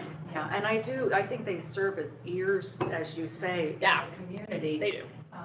And it helps us to ensure that we have broad-based stakeholders' viewpoints at the table. And you can tell from today's call that we have a lot of those stakeholders Yes, we do. already. We do. Right. I like that idea. Okay, Rich, did you want to comment at this point? I'm formulating something. Okay, so let's go ahead, formulate one.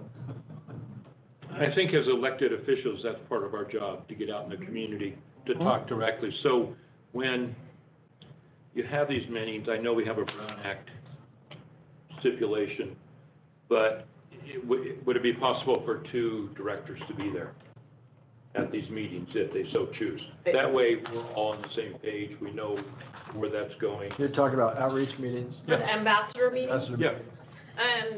Yeah, I mean, I'm not opposed to it. It's definitely up to the board's desire.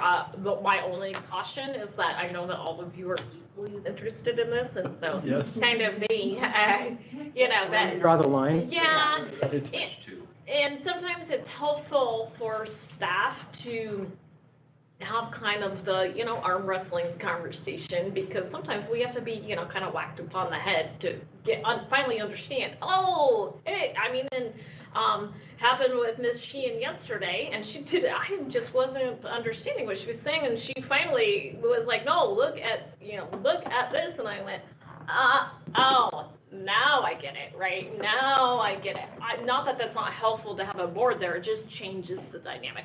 But it really is up to the board's desire, whatever you would like to do. To take you off the hot seat, just do a circle. 1, 2, 3, 4, 5. Oh, and rotate. 5 is there, and then 1, and then 2. We can do that. You know, that way it's mixed match, everybody's equal, and you're called, you have a meeting, call 1 and 2. Yeah, we'll be there. Yeah, Or we someone, won't be there, go to 3, whatever. Yeah. It's our obligation yeah. to be in touch with our community. And we I need agree. to have that information and be able to, okay, we understand what was said, we can facilitate. That's our job. I think one of my only hesitation, it's not really a hesitation, it's just I haven't quite worked out in my brain what this ambassadorship would look like. Mhm.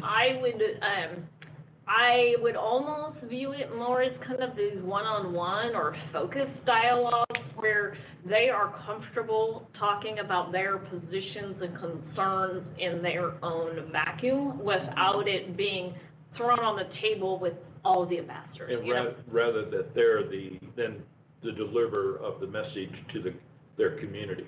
But they're gonna be Right. that way also. I mean, Right, You know, clearly, we're just spitballing. right. And that's the intent of this meeting, is to really get some input from you, and we'll hear some input from the public. This idea of the ambassador idea and these side meetings are great, and I do appreciate it, and I think it's important. I think we also, in my opinion, as I'm thinking about it and ruminating on what it means, I'm also sort of like, these are informational, and they're sort of, hey, let's dig a little bit deeper. I think if we did have board presence, it's very informative to all parties, yes. That comes with a level of sophistication, though, and sort And of expectations. stiffness and expectations that then you're being looked at to say, okay, go back and bring this item to the rest of the board. And so it might put, I'm just enumerating, and, I'm thinking about that, and it would be nice for them to be fluid and just off the cuff, very similar to the meeting we had yesterday, very informal, educational on both sides, not meeting an expectation. Mind you, we'd be doing this in the middle of a lot of these different meetings. When we get down to, based on our timeline here, really around June of next year, we're digging into a lot of the detail and a lot of the data.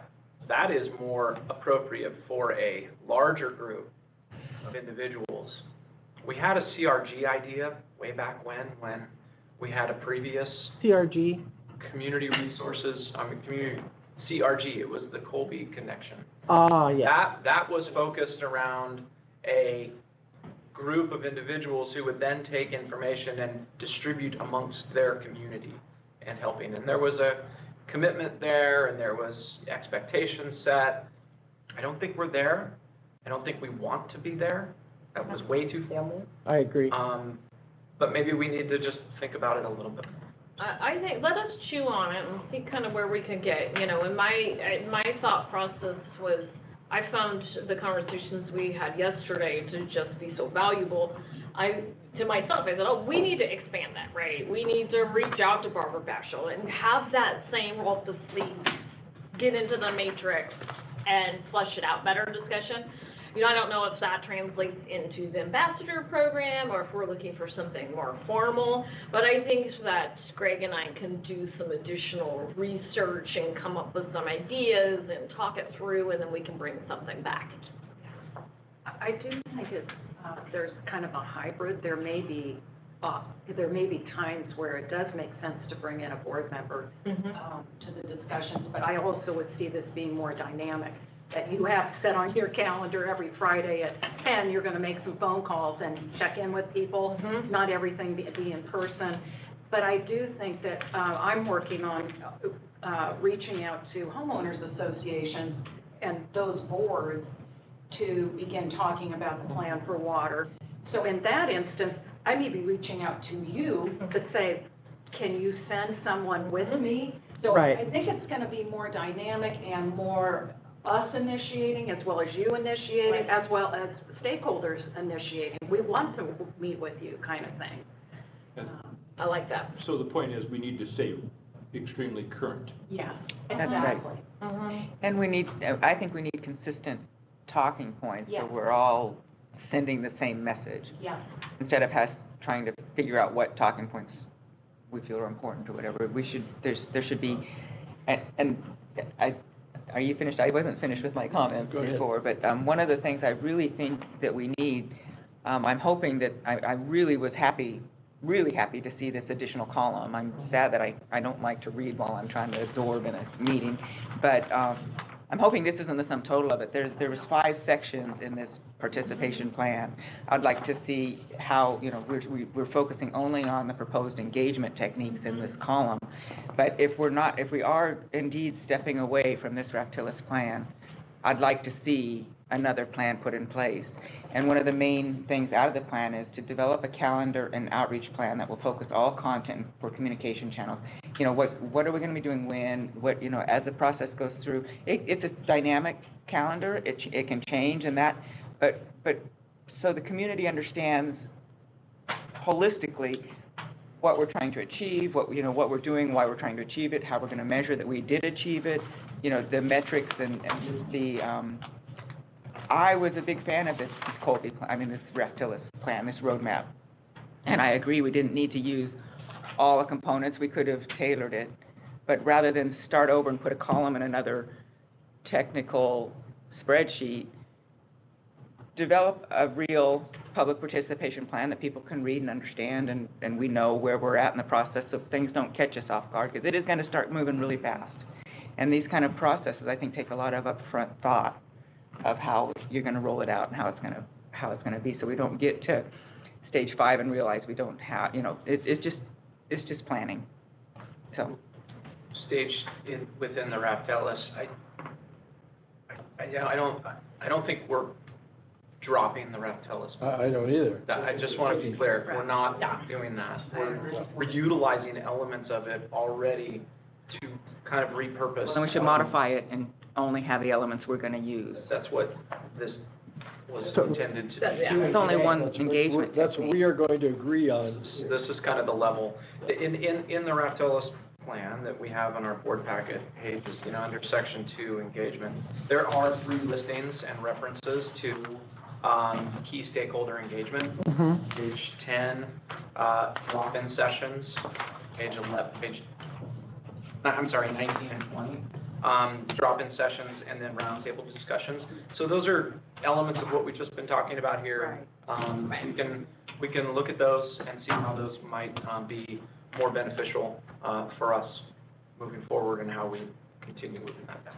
Yeah, our intent was to take the kind of meat of this and because the issue is you can't just take this directly and march through it. It's not even really set up for that. It's not a practical application necessarily, and it's in different phases. So that was part of our challenge, right? This is a 3-phase kind of implementation overview.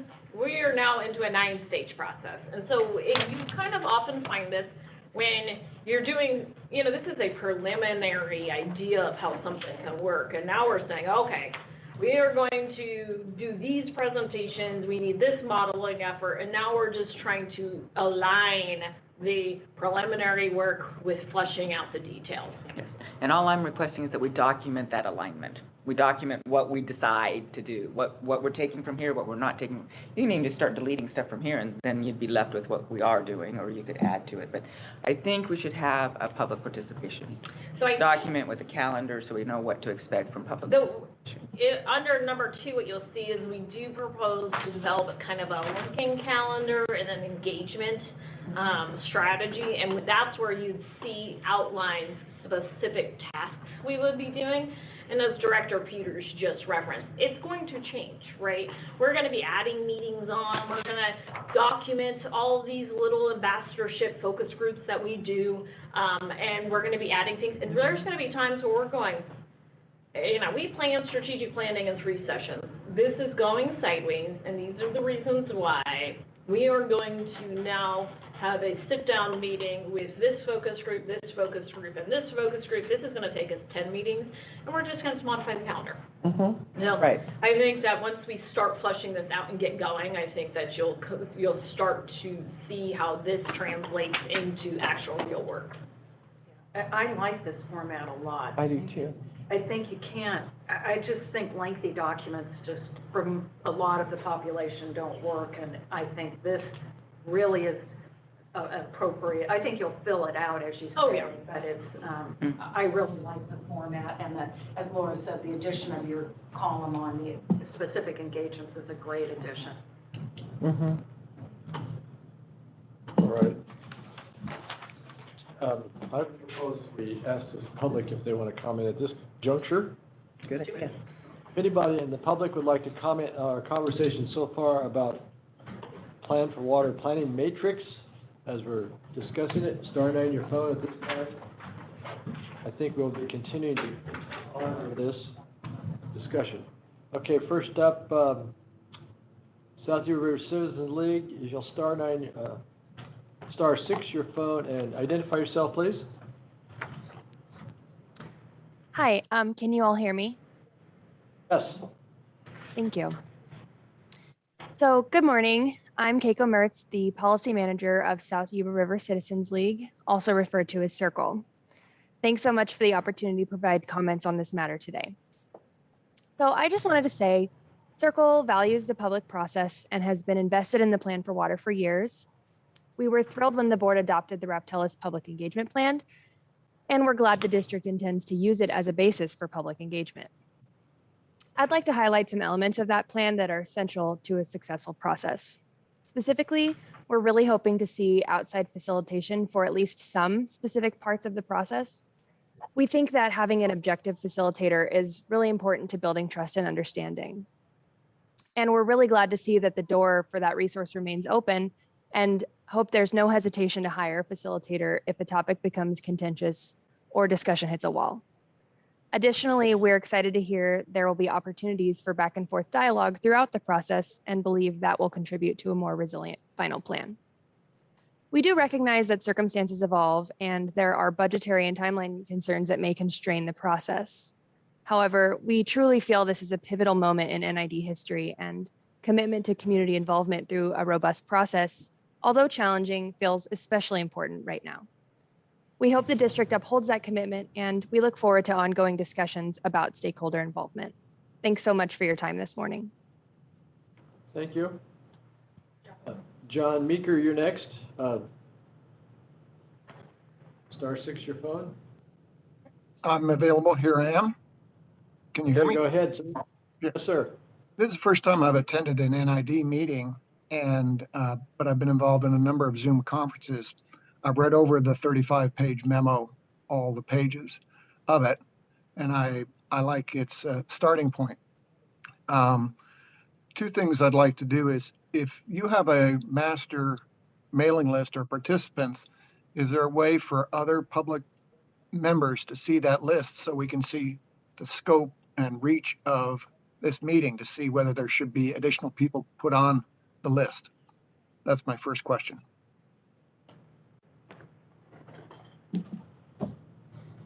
I'd like to answer that. I can answer. Unfortunately, we are not able to share personal email addresses. We can flush out for you in more detailed kind of categories of stakeholders, or if they represent an official publicly recognized group, we can do that. We're just not able to give out individual contact information. I understand the privacy considerations at issue there, so a listing of all the groups would cover that issue. Is that more amenable? Yeah, I think so. I don't think that that's really an issue. Okay.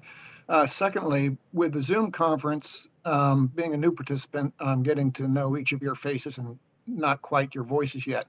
So there's a couple of people I wondered about that aren't identified on the Zoom page that we see. For example, there's two gentlemen sitting on opposite ends of the circles, and also the general manager, who don't show up on the Zoom. Is there a way to remedy that problem in the future?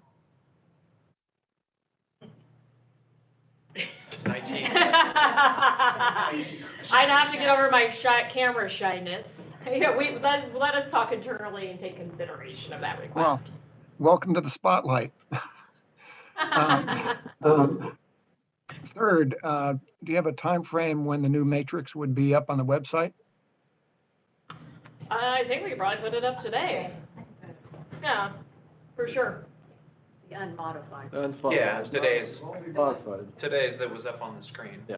Yes. The next couple of days. We will, we can put up what we showed today on the screen, and then as it gets modified, we're gonna have to figure out a tracking mechanism so people know when it was modified, but. Mhm. We will do Version 1, 2, 3, 4. version control. Yeah, we'll do some version control, that's a great idea. And if you sign up at nidwater.org/plan4water, you will get notified every time there's a new post or a new something added to the website. Thank you very much. Thanks for your call. Okay, Otis Wallem, you're next. If you'll limit your comments to 3 minutes, please. Yeah, difficult to do. Thank you very much for the opportunity, however, and really grateful that we're on the brink of the Plan for Water. Encouraged by the new column, looking to the past, all the board members now and the management is new. And from 2014 to 2018, there was a great deal of turmoil. So the expectation you have is actually running into some serious difficulties as you go through it. Particularly encouraging the general manager to protect herself with a facilitator. There's significant rage out there that is coming from the past and is not looking to the future, as you are all doing right now. When I looked at that outline in Appendix A, and again, I didn't have the benefit of the last column, good job at content. But again, you're beginning to flesh out the process piece of it. But if you look at stage 4 through 9 and all of the decisions that need to be made in that decisions column, and the very few number of meetings, all of those meetings would have to be board meetings. And so you are really hampered in process if that timeline is there. And the question, of course, is why is the timeline so short? And I suspect it's being driven by the State Water Resources Control Board directive to have CEQA done by 2025 and Plan for Water would be done preceding to that. Be careful about such a short timeline. If it is in fact driven by that, it's being driven by the ghost of Parker Dam. And so, that's a really hazardous goblin out there. It's a zombie that will actually raise from the grave and eat both your brain and your heart. So, this is going to take, I suspect, more time. And I would like to invite you to be as gracious and patient with the expectation of how much time this will take. It's a 50-year plan. It's worth every moment. It's your opportunity to bring your people together along with your decision making. And if you are not bringing everyone there, I spent 20 years on the PCWA board, and just to let your general manager know, our general manager's goal was 5-0. And he worked very hard with 5 very different board members to get 5-0. And on a 50-year plan, you need 5-0, and you need overwhelming public support. So, I would say raise your sights towards that. Don't be haunted. Begin the legacy of the next 50 years with patience and empathy, with intelligence, fairness, and just remembering that this is a millennial drought year, and NID is probably one of the 10 blessed districts in the 1,000 water agencies across the state of California. You're considering even selling water. You are in a good place. Gratitude for it. Good stewardship of it is the key. And I look forward to engaging with fleshing out some of the details of process, because I think over the next 4 to 6 to 8 weeks, it will become clear that a multiple types of methodologies are going to be required, that facilitation for some of them is going to be imperative, and that you will have a body of very skilled people in the community here to support you and to help you flesh out this plan. Thanks very much for the time this morning. Thank you, Mr. Wallem. Tracy Sheehan, you're next. If you please limit your comments to 3 minutes. Sure. Good morning, board. Thanks for the opportunity to give comments this morning. My name is Tracy Sheehan, and I'm with the Foothills Water Network. I want to say that I am really encouraged and very optimistic by the presentation and the addition of the final column over on the right. I don't know what column number that was, maybe the 4th or 5th column. And I really like what I've heard about the process here, especially the points on collaboration. The Foothills Water Network sees the Plan for Water as an opportunity for NID. And as you know, the focus has been that you intend to develop a plan for the water needs for the next 50 years. I see it also as an opportunity for NID to develop a new relationship with the public. So the Plan for Water is your vehicle to develop that relationship with the public. And it's not just with conservationists, but it's with your ratepayers, it's with key stakeholders. And because it's that important vehicle, I think it's important to invest in it. So right now, your vehicle has a good roadmap. I like the roadmap.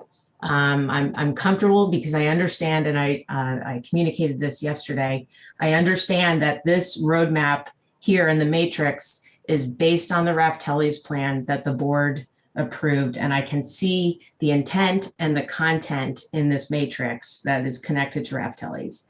So I think what's before the board now is, as you move along, and you've highlighted it, is what are the details? And I feel confident that we will collaborate on some of those details. Now, one important detail to me is facilitation, and I'm happy to hear that you will revisit that idea. And again, I understand the resource question, and I understand different experiences with different facilitators. But I do, from where I stand, see a lot of value in the general manager, Jennifer, being able to play that dual role and not only be a facilitator, but be able to fully participate in every meeting as the general manager and not the facilitator. So I do see it as a potential handicap in your leadership, in your new leadership at NID, and being able to weigh in at that level, but that's just my opinion. And you've said that you'll revisit it after 3 meetings. I can see how those first 3 meetings would be facilitated by you. But I also see with this new vehicle that you're driving that a third-party, non-biased facilitator could work very well here. So, but that's something we can all revisit. Overall, though, what I want folks to know is that I support what you're looking at here, and I look forward to collaborating with you in the future. Thank you. Thank you, Tracy. Anyone else like to comment at this time and just on the plan for water planning matrix? Okay, so we have this lady who I can't say her name. I believe it's Diana Shores. No, I see someone else there. Miss Chatelain. Yes. Chai latte. Shy Light or something? Hi, Okay. I apologize. This is Diana Suarez. Can you hear me? Oh. Yes, Yeah, ma'am. it doesn't let me change my name on this thing. And so I just hit join webinar and it goes straight through, and I apologize, but that's a Google username and I'm not able to change it. It's Miss Chai Tea Latte. Okay. Right. Thank you for the Diana Suarez Colfax. Thank you very much for the opportunity to comment. And I would just like to deeply thank Director Hull for bringing up a mailing to the residents in the inundation zone on the other side of Bear River. And I would like to add that the entire watershed on this side would need to be mailed, because there's a huge recreational component over here related to the Bear River, not just the park, but the entire segment as far as tubing, rafting. And there's people, I've been keeping track, there's people that come from our entire region, the Sacramento region, over to Bear River Park to use the beautiful river. So I think it would be real important to reach out to the people on our side of the watershed. And I really appreciate what you guys are doing, and I support it. And I thank you very much for your time and energy. And Remember that it's a watershed that's bigger than all of us, and that because the watershed functions, we have water. It produces that, and the life in the watershed is extremely important as well. Thank you very much. Thank you, Diana. Next is Margaret, I'm going to butcher your last name. Jenk. Jenk, go ahead. If you'll keep your comments to 3 minutes, please. Yes, I'm Margie Jenk. That name is a little difficult, I know. People, it doesn't look anywhere near like the way we say it. I'm a resident of the Lake of the Pines, one of the big HOAs in this district, and was happy to see it mentioned a number of times that you were interested in connecting with HOAs. And in talking to a board member actually the other day about this meeting in particular, it occurred to me that we're in a really unique position because we are both treated water customers as individuals, and we're also raw water customers, and that bill comes to us as part of our membership fee every month. So we have a unique viewpoint in terms of the dichotomy between raw water and treated water, I think, to offer to the discussion. I too want to speak up for facilitation. I had the opportunity for 10 years actually to participate in our labor unions negotiations in a facilitated setting. The labor union chose to use what they call interest-based bargaining. And it was a fabulous experience. And I do see the value in a neutral facilitator. But I think that Jennifer may have a kind of a unique position in the fact that she's so new there. And I like that she spoke up about not having any end personally in mind that she would be looking for. So one of the things that can be done in meetings I've been in is it's kind of paired between a neutral facilitator and a technical person, or in this case, it could be the GM. And the leadership can be traded off and on, depending upon the particular part of the discussion and depending upon how much the general manager would like to add into the content of that discussion. And she could ask someone to facilitate for her for a while. So it's not an all or nothing kind of way to go.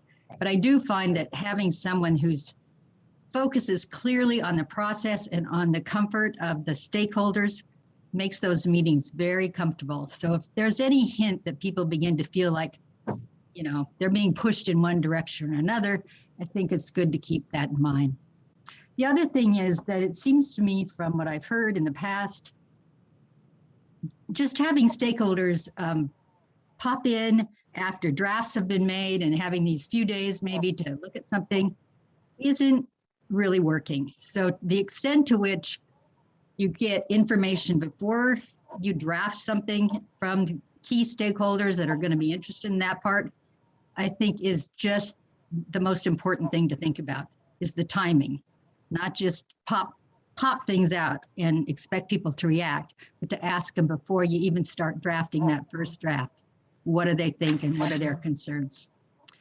So that's my input. I don't know if I went over 3 minutes or not, but thank you. Thank you, Margaret. Anyone else like to comment at this time on the planning matrix for the Plan for Water process? Star 9 on your phone. Okay, looks like I have a couple more things. we are into that. Director Johansson.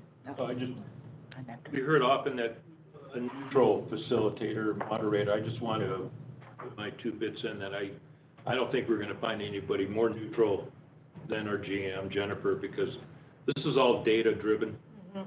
Here's the numbers, here's what we're looking at, here's our options. It's not going to be a lot of twisting and, you know, moving around. It's just, we got to get the data, we got to get the facts, put them in front of us. They are what they are. I have a comment about that. The point about Jennifer getting pulled in 2 directions is a really important one to keep in mind, because I think in fact that can happen, but I think we'll be sensitive to that. We want the process to be successful, and I think as we talked before, we'll adjust. Yeah. Yeah, I was going to follow with this sort of the same idea is, I think what we've heard consistently from our very involved stakeholders or community members, that they really are in favor of an independent facilitator. And while I really do see places within this matrix where that's very appropriate, and in other places, it may not be. So I just like the idea that we have the flexibility to say, gosh, maybe this is where we want to bring in somebody. But it doesn't have to be one giant consulting contract for all these stages for hundreds of thousands of dollars. So, I think I would just ask our community who's listening to trust, and I think that you've seen that these board members and our staff are really committed to an open, transparent, honest process, science-backed, and that's the roadmap that we're going to follow. And if we need to have a facilitator for some part, I'm thinking we'll get one. Right? We're going to do whatever it takes. We're going to do whatever it takes, and we're going to do this with a lot of eyes on us, which is what is required. I could see a time where there could be a log jam, right? Yeah. And it's almost not even a facilitator, it's almost a therapist comes in. Right. Right. Yeah.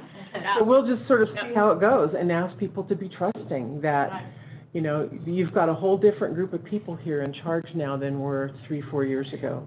And our agendas, well, we don't really have an agenda other than a true open process with good findings at the end. Our medical insurance covers that therapist. It'll be our family therapist. Yeah, our family. One big, happy stakeholder family. Director Peters. I like that idea about having, when we need a facilitator, have one. Yeah. And I noticed, I went back and looked at the staff report from May of 2019, when we disencumbered the Colby account and started on this plan for water M50 process. And it says in the budgetary impacts that $714,274 from the original public outreach process have been returned to the account and are available under FATR 1041. And so it sounds like there's still $714,000 there. It may have been repurposed back. I think it was repurposed. Okay, because I never saw it, but Into general fund. Yeah, that's right. well, all of those contracts, all of that carryover, all those carried over funds, That needs to be cleaned up. I want it cleaned up. But my point there was that if, we may need to have a facilitator that's at the ready, we need someone next meeting, and the next meeting's next week. And often it helps in a part of the role of the facilitator in a process is to understand the players and understand, just understand who's at the table and what's going on.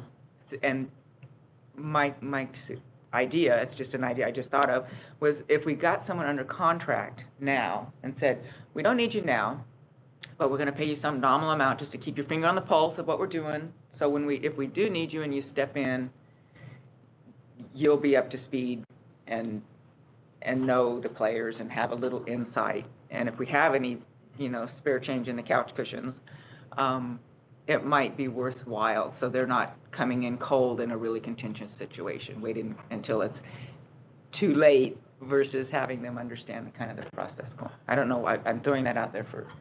Throwing it out there. For I think a good idea. point to revisit, I think the proof is going to rise, or the sentiment is going to rise to the top very quickly during the strategic planning session. I think let's try that, and I'm going to, in my mind, I'm going to start reaching out to some facilitators, see what their workload is, see how easily we can get them and what kind of the timing is. And let's see how we do through that strategic planning effort. I think, one of us, we'll either all throw in the towel or it'll become very apparent. I'm very open to a facilitator. I have gone through these very technical situations before with a facilitator, and it was not good. It caused a lot of backwards movement and distrust with the public from the standpoint. It was so process-driven. It was what I referenced earlier. There was a lack of understanding of the nuance when you need to let go of your process and let the stakeholders and the people participating take a different turn when needed. But let me do some work on What would be extremely expensive is to have a facilitator sitting through every single meeting. Oh, right. I'm not even suggesting that. So I think, let me do some work on even finding some facilitators. And then I have one final thought. Our next meeting is in 2 weeks, and so how much in advance are we going to commit to getting materials so the meetings are more productive? People can have time to look at the materials and think I about. thought our next meeting was next week. It's November 9th. The plan for water. Oh, The plan for kickoff, the kickoff. Got it, okay. The kickoff of this process. The next process is really the System overview. And we're not done yet. We're all, unfortunately, staff is extremely behind in our normal daily due from our recent IT issues. So I don't anticipate it coming out early, but it is just going to be informative. No decisions are going to be made. But what I am in my brain thinking that we should get out and start flushing through sooner than later is kind of this generally agreed upon framework for comment responses and housing comments. So I think that is something that we could probably get out earlier. I don't want to overcommit Chip on the overview presentations because it is quite a monster to put together. Mm-hmm. Monster. But to have it in advance so we can look at it before. So you would have it in advance. Have an idea. Have it in advance of the normal meeting packet. More than 2 or 3 days, or more than having it on the table that day. Yeah, so this particular, like I said earlier, this was issued once before. We revised it. I wanted to provide a new copy to be responsive. I appreciate that. To the, I appreciate that. conversations I had yesterday. Mm-hmm. Okay. Before we close, or if it sounds like we're getting there, I just do want to put a shameless plug to the nidwater.org.com website. And please, if you're listening and you haven't signed up, if you're interested, tell your friends, tell your coworkers, tell your children, sign up. It's very easy. Put your email address on there. And there are actually about 15 or 20 other things that you can sign up for and receive information if and when we post stuff to a website. So please do that. That'll help get the word out. Yep. And I think you have, I just want to say, I did look at the website under the plan for water. Yep. And one of the observations I had, you have like, I don't know, 6, 7, 8 bullets. And the word community is in almost every one of those things. And it just brought home to me the commitment of the organization to engage the community. And so I really appreciated that. I wanted to acknowledge it, and also that I think it's a really great framework for the start. And we've done some thinking with the Rastellis report, or the plans,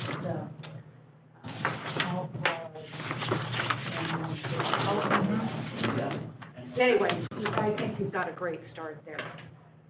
There was, it looked like an incorrect notification on the Ubinet today. That planforwater.org website is no longer available. That hasn't been up for a long time. So all of the information is on the nidwater.com website. Just for those of you who might have seen that posting today, that is incorrect. And we were not notified of that. Okay. So we have direction? I had a question. I want to make a statement, or want to just throw out, because we mentioned now going back and forth with facilitator, how much that would cost. I always just wanted to discuss a little bit about the budget estimate. On page 26 of the Rastellis, they mapped out a budget if they were doing their phased approach, including multiple consultants. Another page I'm not finding right now. Maybe it's right here on page 24. And staff, and taking on a staff person to manage this. My question is, where do we, how? Because two of the speakers mentioned this. They understand the fiscal challenge of doing this, and we're doing, I think we're going to have to do this, somewhat this way. Where do we, what do we anticipate this costing? Or is there, are we there yet? We are not there with an all-in cost estimate on the total effort. I think based off of this feedback, some of Doug and I's conversations regarding the modeling, I think that we can come up with a decent estimate, and we'd be happy to bring that back. And then that plays into the coming budget for this coming year also, We right? do, and Greg did put money in the budget for this coming year. What I do believe is that we'll have to probably do a budget amendment once the modeling piece gets fleshed out. Because what I want to say that I've heard and read in the paper that we, that delayed this process, and we did several fits and starts, and the initial one was based on, we said, we're not spending $800,000 on this thing. Right. And and then budgetary cutbacks the past 2 years played into that. So I'm going, okay, I'm a little out of the dark where we're going to land in that, on that subject, that we want to have a robust process. I agree with that. I'm not sure I agree with the timeline that needs to be longer or it needs to be shorter. I don't, It's got to play out, actually. that will play out. It's gonna be what it is. Yeah, Just for exactly. talking purposes. My estimate, so the original 800,000 was for the Colby plan. Colby That's initiative, right. which to my understanding did not include modeling, correct? No. I think we would be from estimating this type of work before, I'm guessing we're probably all in with modeling around that 800 mark, the 600. That's what I But speculate. that's with modeling. With modeling. The modeling is going to be by far the most expensive Sure. piece. But the benefit of the model, once the model is done, the model is going to be a wonderful tool for the district for many, many, many decades to come. It'll be built, to where it can be modified as things we know, data, historical data, things change. And if once you kind of have a model and you are focused and you see on, I think it's stage 4, kind of the basis for the plan for water, that's key, right? It should almost be a board policy. We update the model and we do it on this frequency to update this type of information. Then you can use the model forever and it's worth its weight in gold. If you do a one-time model that sits, on a hard drive somewhere that's never looked at, and then the person who did the model is no longer around, no one knows the assumptions in the model, that's throwaway work. Right. Go ahead. Go ahead on this. Well, I was just saying, on the modeling, you had said to me, or maybe it's been said in different conversations, but that there was also a lot of concern in our public about the modeling and how that was going to be.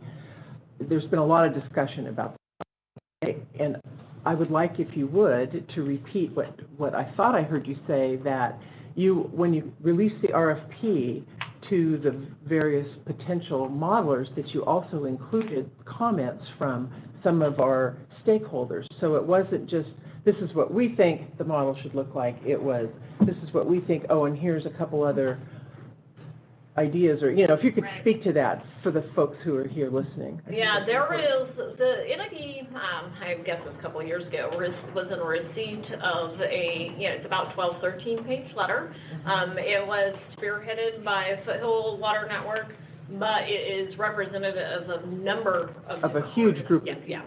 And there are some really, really good comments in there. Right. So, and the reason why I want to attach it to the RFP is what you'll find, and this is the number one thing you'll see a battle happen.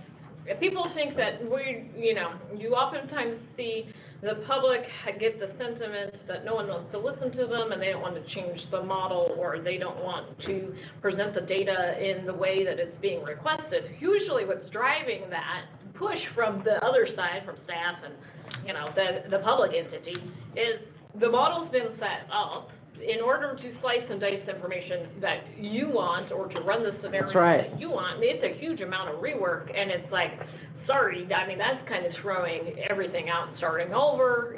We don't have enough money, where it's going to set us back.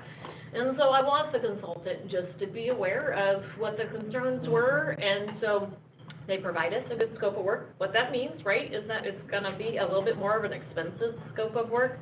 I would view it more as an all-in scope of work, and I think that will just set the expectation with the consultant and just help everybody understand what were the concerns before. Some were what drought scenario you used, or what climate change model you did or didn't use. But some are just very, we would like the information presented in these years or these intervals.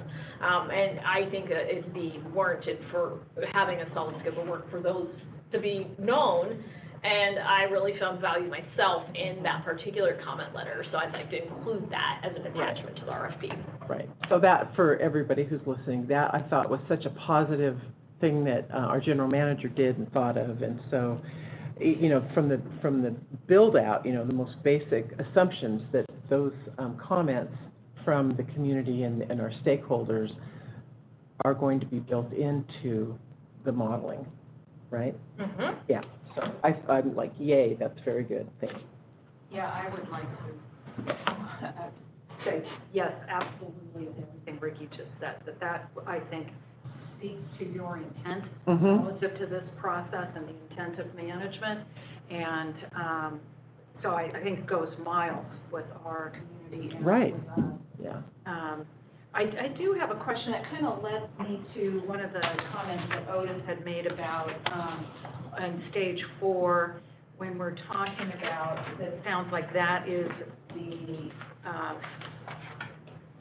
is that the design of the analytical piece, the technical piece, or is it where we give input? Or are we actually selecting consultants at that point? Right, so we're going to, Doug and I are going to be working on the RFP and kind of getting that together.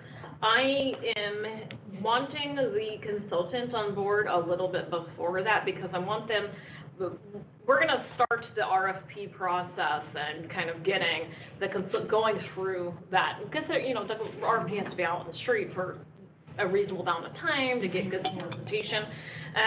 And I do want to have some representation from different stakeholders on the RFP selection, because, you know, there are a lot of very talented firms. Yes, there are. And, you know, to me, I only would probably have red flags about a couple of them, so I'm not married to the consultants. I think that our collective experience between us and the NGOs and cities and everybody, I think that we'll be able to come up with a really good selection for a consultant. And they'll have, the good news is if we, you know, we have help selecting the consultant, then we generally all have buy-in on who the consultant is. Right. And understand the process by which we selected them. But I'd like them on board prior to stage 4, from the purpose that this is where we're really talking about planning horizon and some of those other issues that are going to inform the model. And so I'd like them on board before that, so they can be at least listening and part of that. So 4 is more a discussion of what assumptions are going into there. It's an open discussion on what assumptions they'll be integrating, and they'll explain what their methodology is, perhaps? Yeah, so definitely. So you'll notice 4 is a lot of things. 4 is kind of the logistical legwork that we need to do to be successful. So one of those things is, do we have a 25, 50, 100-year planning horizon, and what does that mean? What do we intend to do with this document? How does it work? How does it function in an ID? You know, we have a lot of documents and plans that get worked on for 5 years, and frankly, nobody who works in the business and does the daily business ever looks at until they need to be updated. You know, how does that get updated? How is that housed? What's the intention on the model? When should it be updated? And then to kind of go into this conversation about, in the model, what are those items we even consider to be assumptions versus what are those items are facts? For example, historical precipitation data is a fact. Where do we all agree that that's a good source to obtain that fact from? An assumption can be various growth rates for land use. And you're going to find Placer County uses one, City of Lincoln uses one, Nevada County uses one, Grass Valley. They're all going to be all over the board. The developers will tell you when, and I can tell you who's going to be on the bookends. That's an assumption. And so as we start marching through, I want to be able to march through into those next 3 technical phases with clear understanding what the facts are, and these are the assumptions that we're going to have to decide in those phases. We won't necessarily decide it in that phase, but we're going to outline what that is. And it'll be helpful for us to start gearing up for any homework or dialogue we need to have outside of our group. Now, okay, well, we need to start talking to LAFCOs, we need to start talking to the counties, cities, developers, builders, and because growth rate is one of the hardest ones. You can do a percentage of existing population, you can do a flat rate on building permits, you have to take into account new RENA numbers. You have to have that understanding that developers will always tell you they're going to pull 9,000 permits a year, and it never happens. So that's a huge assumption that does drives a lot. So I think I want to just do some brainstorming around those two items, the facts and the assumptions, before we get to the decision point, so that we can, okay, we got to do some homework here, and here. Right. I think that's great, and I like the fact that you would bring some of the stakeholders into that consultant selection process. Oh, yeah. I think that's super powerful too. I think it's also, you could talk to me, you could talk to Chip, you could talk to Doug. We're all going to have different experiences with different consultants, and we're going to say, okay, well, I ran into these challenges, and I know this staff, and it's just more of that input is not a bad thing. It's a good thing. Director Johansson? Yeah, so the process is going to be exciting enough, but having climate change, past performance is not indicative of future results. And so I think one of our biggest challenges is going to be how to interpret that. That and drought. Yeah, those are the three biggies, right? Drought, land use, growth, and So we can come up with climate change. 3 different scenarios, Yeah. sometimes. I would envision in some of these tough ones, and really, in reality, those are the things that pull the levers, on your demand numbers. Yep. And your supply. So that drives a lot of the output at the end. I look at it in the context of risk.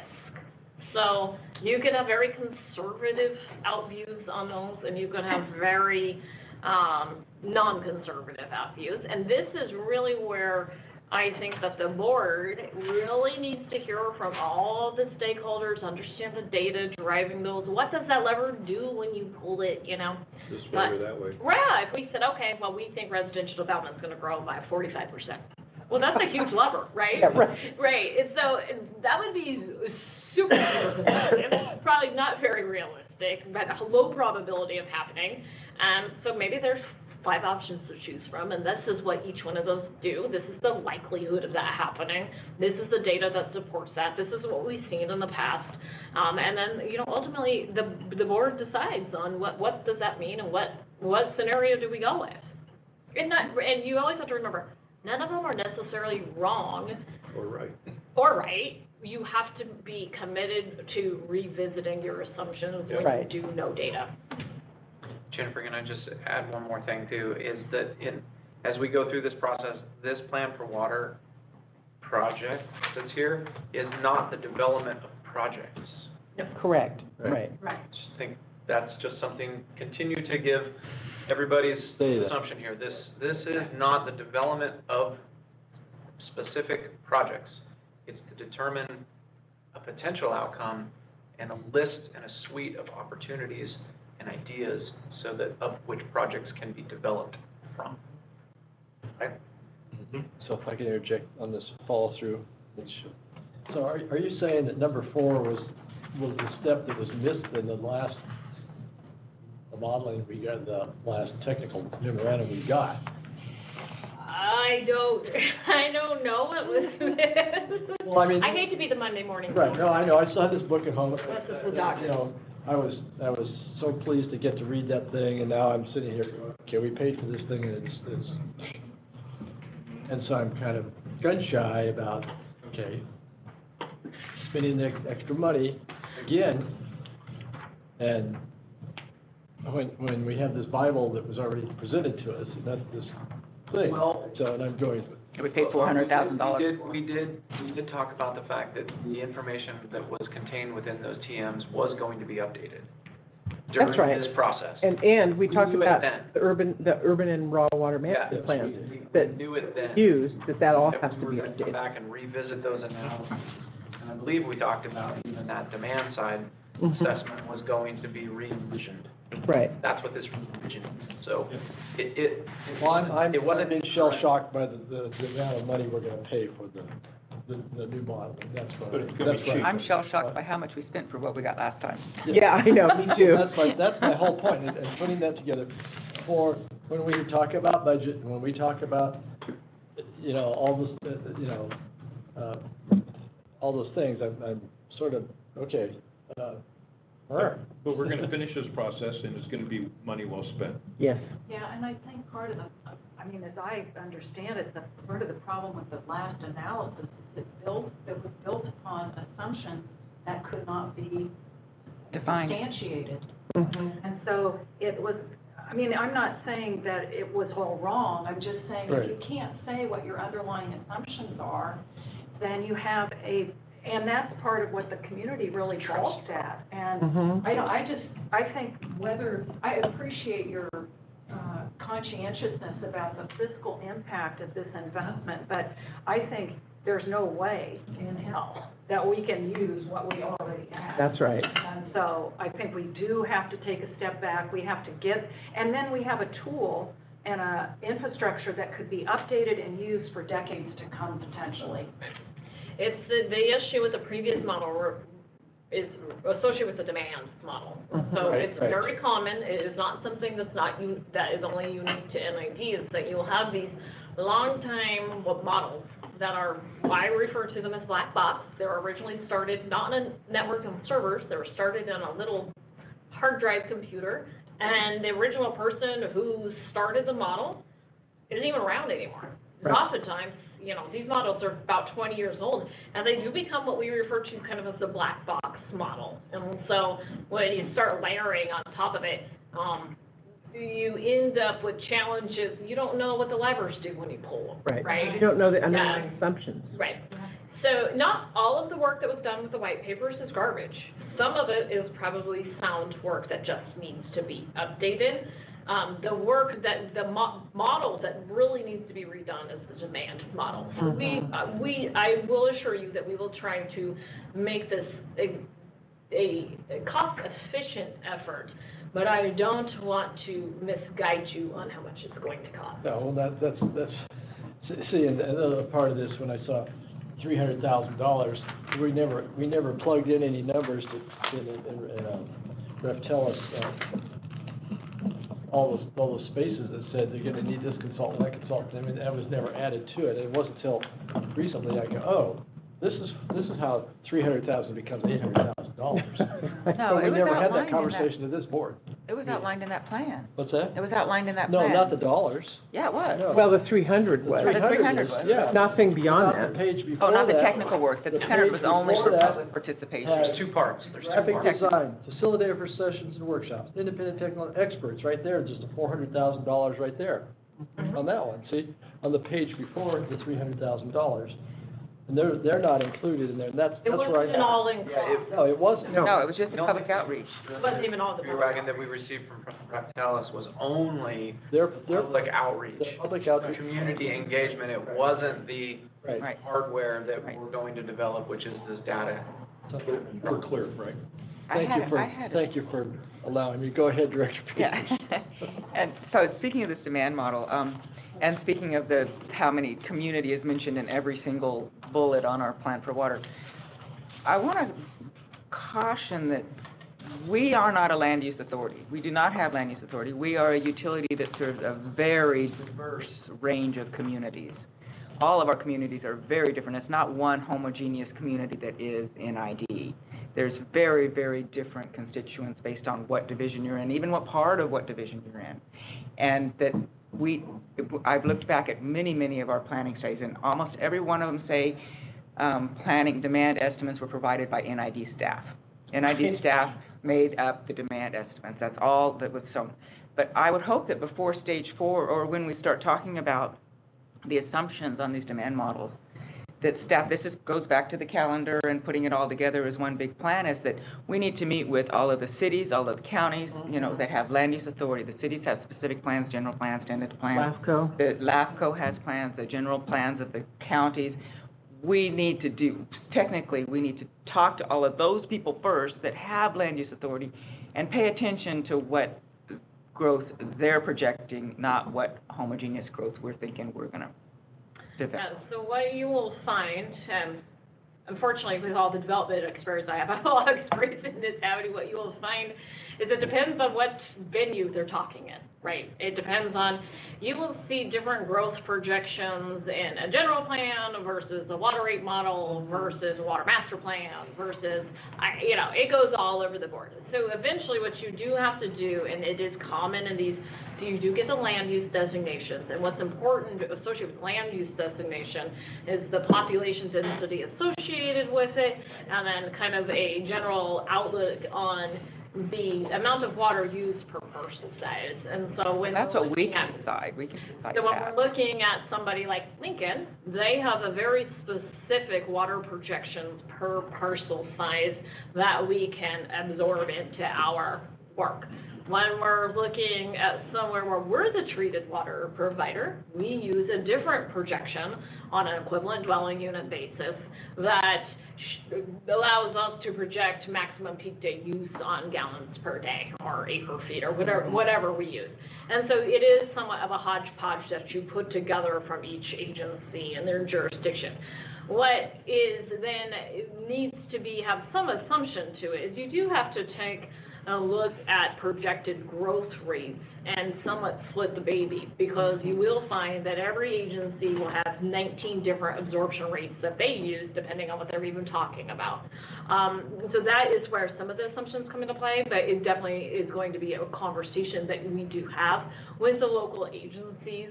A lot of the information is available on GIS, and then it just takes some conversations with their particular staff to understand what they're seeing, what growth rates are they using, and why are they using them, and you will find that they will use different growth rates for different efforts. So it's not an exact science, I guess is what I'm getting to. Right. I would get it from absolutely. get it from the land use authorities themselves and report what they're reporting. There is a nuance here that we have existing people within our district that do not receive water now. Our growth rate is when we get water to those. Yeah, right. They're not included in the land use projections. They're already living in that space.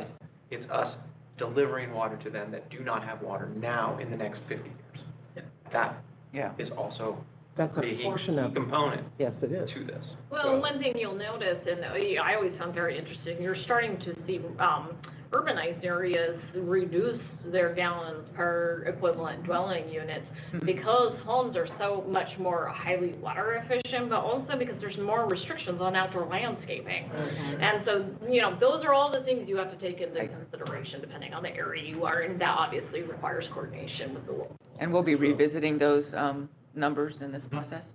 Yeah. I think ours are way high. Well, but we also have the new California state law of allowing second units. Right. Yeah. So at this. We'll touch on that when we get. Yeah, we can work through that. I still got 55 gallons per person per day, that nobody. That's just indoor. Huh? That's just indoor. That's just indoor. Yeah. I know, but, we're still not anywhere near that. That's an urban versus a rural issue. Yep. Really. So, don't mean to interrupt, but Dustin, you said you had a time certain today. Yeah, I need to leave about 12:30, maybe. Okay, then we should. Let's move. So I don't want to miss him today, as long as he's here. So what we're good with that? We're good here? We're good here. Yep. Nice, Yes. nice work, everybody. Yes, Thank you, Greg. Very nice work. Thank you, Doug, Jennifer. did you have a comment? You had your hand raised earlier. No, it's okay, she took care of it. She took care of it, okay. Thank you. All right. Okay. We are at General Manager's report. I'm only going to provide a brief overview on a couple of things. Yeah. I'm going to ask from some help from my friends here because there's some good things to share. Yay. Good things and updates, anyway. Mickey, Minnie, and Donald. Don't tell Greg which one he is. So, yeah, so we'll start with river fire scar burn update. Yeah, Yeah, okay, so. in relationship to our oncoming Weather? weather. Yeah, a little bit. So, I think I told you last time, out of 320 acres that NID owns in the 2,600 acre burn scar along the Bear River, we own most of that property on the Nevada County side and about 10 acres of it on the Placer side. Since the last time we talked, we've treated nearly 85 acres, which we've identified about 100 of that 300 acres as greater than 40% degree slopes within the Bear River. So we tried like heck to get to where we are now in treating 80 acres. We've done mastication, we've done chipping, we've dropped trees, we've put up straw bales, we've put up wattles. We've done everything we could that we can think of in this short amount of time with 3 different contractors out on the ground, bringing them from different fires and putting them into work as soon as we possibly could. So to the degree that we have conducted the condition assessment, the overview of what we needed to do, created scopes of works, built these contracts around, sent our teams out there to get what we've done between then and now, right before this new storm comes, I think is pretty impressive, and kudos to our team, NASA and Cameron, for working on this. We've done a lot of work and meetings ad nauseum, it seems, in the last month and a half with OES, Nevada counties, Nevada Placer OES, Cal OES, FEMA, the different counties, PCWA, PG&E, and trying to come to how is this going to work. You know, we're still assessing the FEMA-related issues. The whole place is under a FEMA emergency, so we do qualify. We have signed up and we are on the list as a FEMA recipient. That is a whole body of administrative work to bring money from a FEMA process, and most of our activity is sort of along the environmental cleanup, not related to a particular facility that was burned or a road that has public access associated with it. So we're still working through there. I'll give you more updates as that funding comes through. One last thing, our canal crews in the maintenance department have been up and down where the John Henry Meyer Road canal is, and we've cleared out. We're going to be piping the last, I think, quarter mile of that section-ish, and that's going to help clean up that section of Open Ditch Canal, which has been historically kind of a bear to service and make sure that our interests are well taken care of out in that remote zone. So we've been doing a whole heck of a lot of work. To date, we've spent a little over a couple hundred, probably a few $100,000. We've also, from the hydro side, we've bought about 400 foot of log booms that we're going to put into the river in case large woody debris comes down and is released from any other slopes along that river, so that we can capture large trees and debris should it come down, and we'll be putting that above Combi Reservoir and above Combi Dam, so that area is not in such a dire position if more logs come down the river. So we're working on it, still is a work in progress, and it will continue to be. Keep giving you updates though. How many acres was it? So the whole burn was 2,600 acres. No, I mean, our 320 We have about acres. 305 acres. And how many have we treated so far? We've treated roughly about 80. 85. Yeah. They said those were the steepest. The steepest, yeah, we've had to prioritize areas, and so we've had contractors in on the steepest areas. A couple of those areas are really difficult to get to. The ability to get a crew and a track chipper and a masticator and crews in to do the work is really difficult. So we've done as much as we possibly can, and we're kind of buttoned everything up for this storm to come in now. But the weather service is, we're on alerts, and all of our staff are watching it. We've got Chip and his crew on the water treatment side as water and sediment come into the Bear River Canal. pump it up into Lake of the Pines. How are we gonna treat that? We feel pretty confident about that, as well as, over at, North Auburn Treatment Plant. So PG&E and PCWA, well, PG&E in particular has done a lot of, really, strong work on helping to mitigate upstream, upslope and downslope effects of erosion along that 5-mile stretch of Canal 2. So they were on it pretty quick. So kudos to them for jumping on it and getting some contractors out to work. That's my update. Any questions? Thank you. And I had one more item. I thought that it would be prudent to provide the board an update regarding our most recent IT intrusion. And before, I have asked John to come in to do that, but before we start, I did want to recognize the tireless effort that John and his team have put in. It's been heroic, and they have been doing the amount of work that would typically take 6 months, 9 months, a year to complete in a number of weeks. It was pretty in all, I don't even know the right word, all attacking maybe.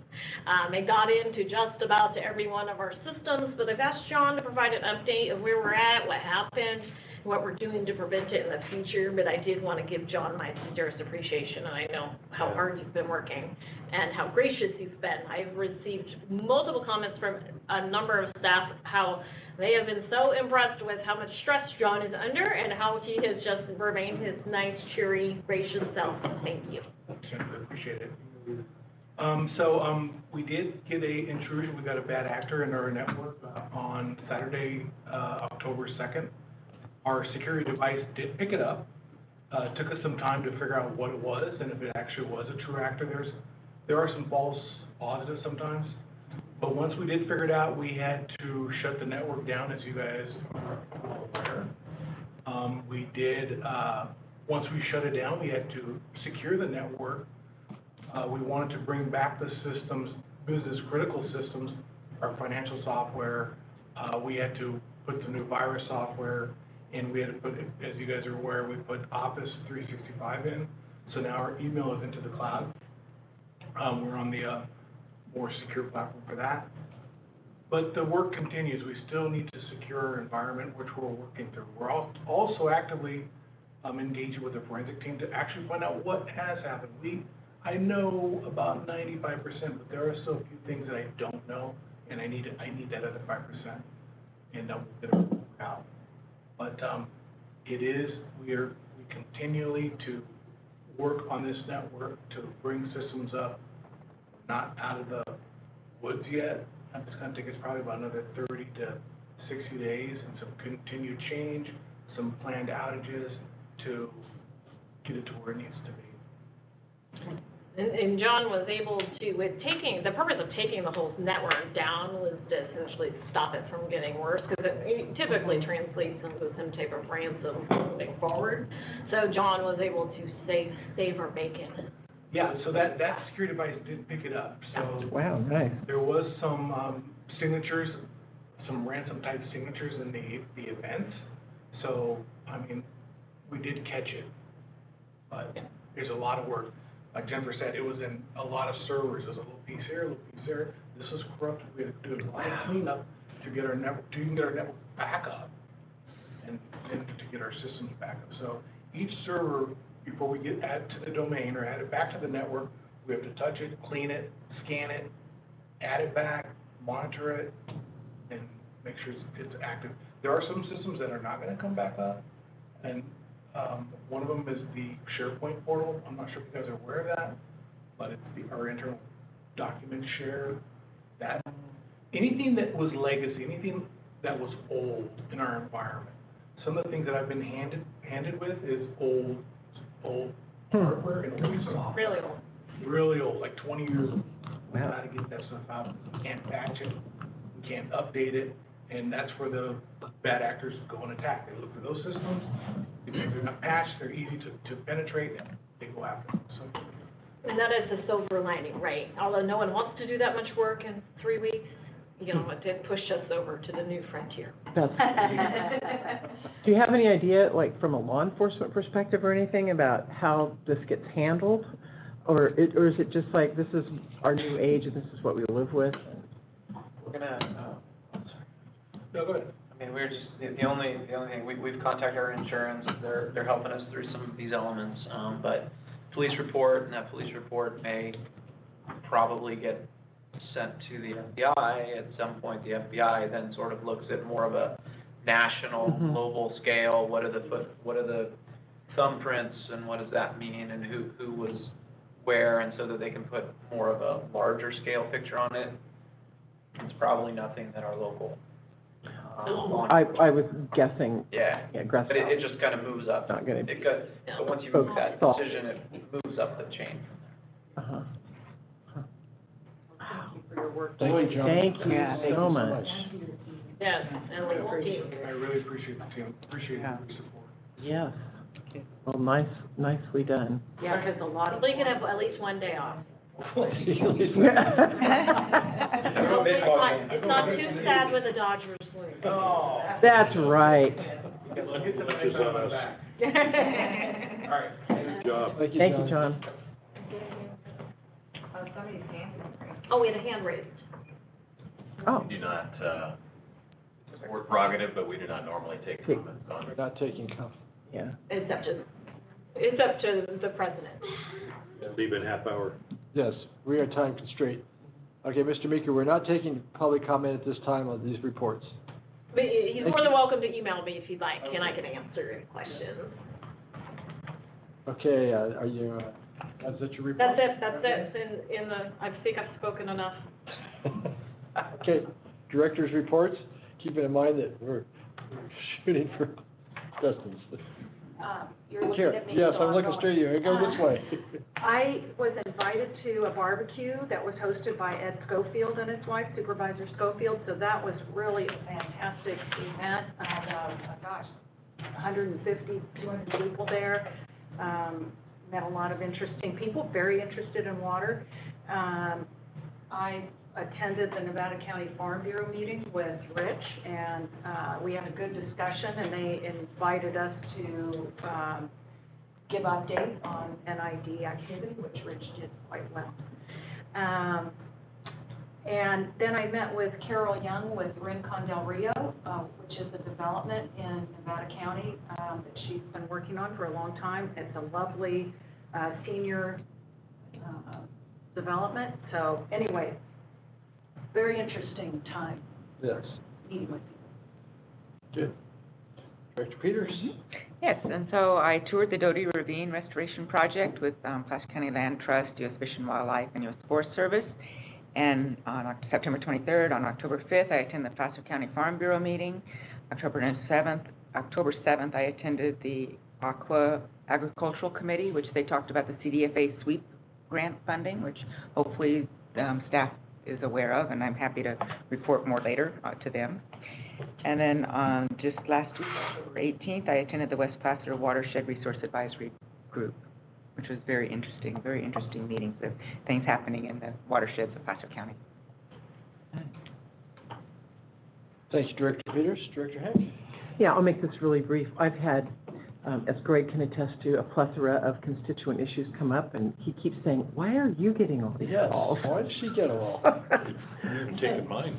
I even took one of Rich's. Anyway, but you know, I always find the opportunity to be responsive and help folks is one of the reasons why I ran. So I actually really enjoy those calls, and I really appreciate our staff who's always there. Whoever I call, they always seem to be just right on it and help me figure out what's going on. And so that's what I've been doing. A lot of that. Yeah. Well, ditto. So Farm Bureau, Community Center, Penn Valley MAC tonight. And they're not on the list, but we'll get them on the list. Oh, for the plan for water Fire stakeholders? department, Yeah. and there was a whole bunch of them. Anyway, we'll get them on the list. Yeah, let's go. Let's go. Yep. Okay, and I have no report, so we'll move right on to public comment on items to be considered in closed session. If you'd like to comment on any of the items in closed session, start on your phone.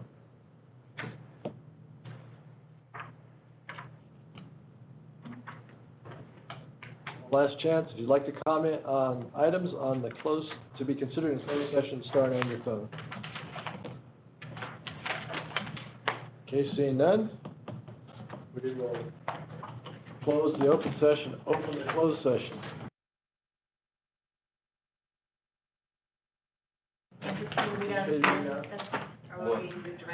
Yeah, we'll likely have some action taken. Action taken, okay, there'll be. Okay. Okay, shut her down. You can go ahead. Okay, we'll close the closed session, open the open session, and have a readout from the closed session. All right, during closed session, board action took place on the second closed session item, conference with legal counsel for existing litigation, one case, for Nevada Irrigation District versus Lake of the Pines Ranchos Community Services District.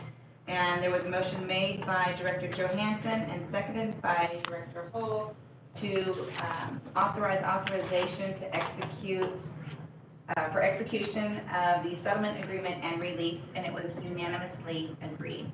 So that direction was given to the general manager. Okay, thank you, Chris. And with that, we adjourn the meeting to next Wednesday.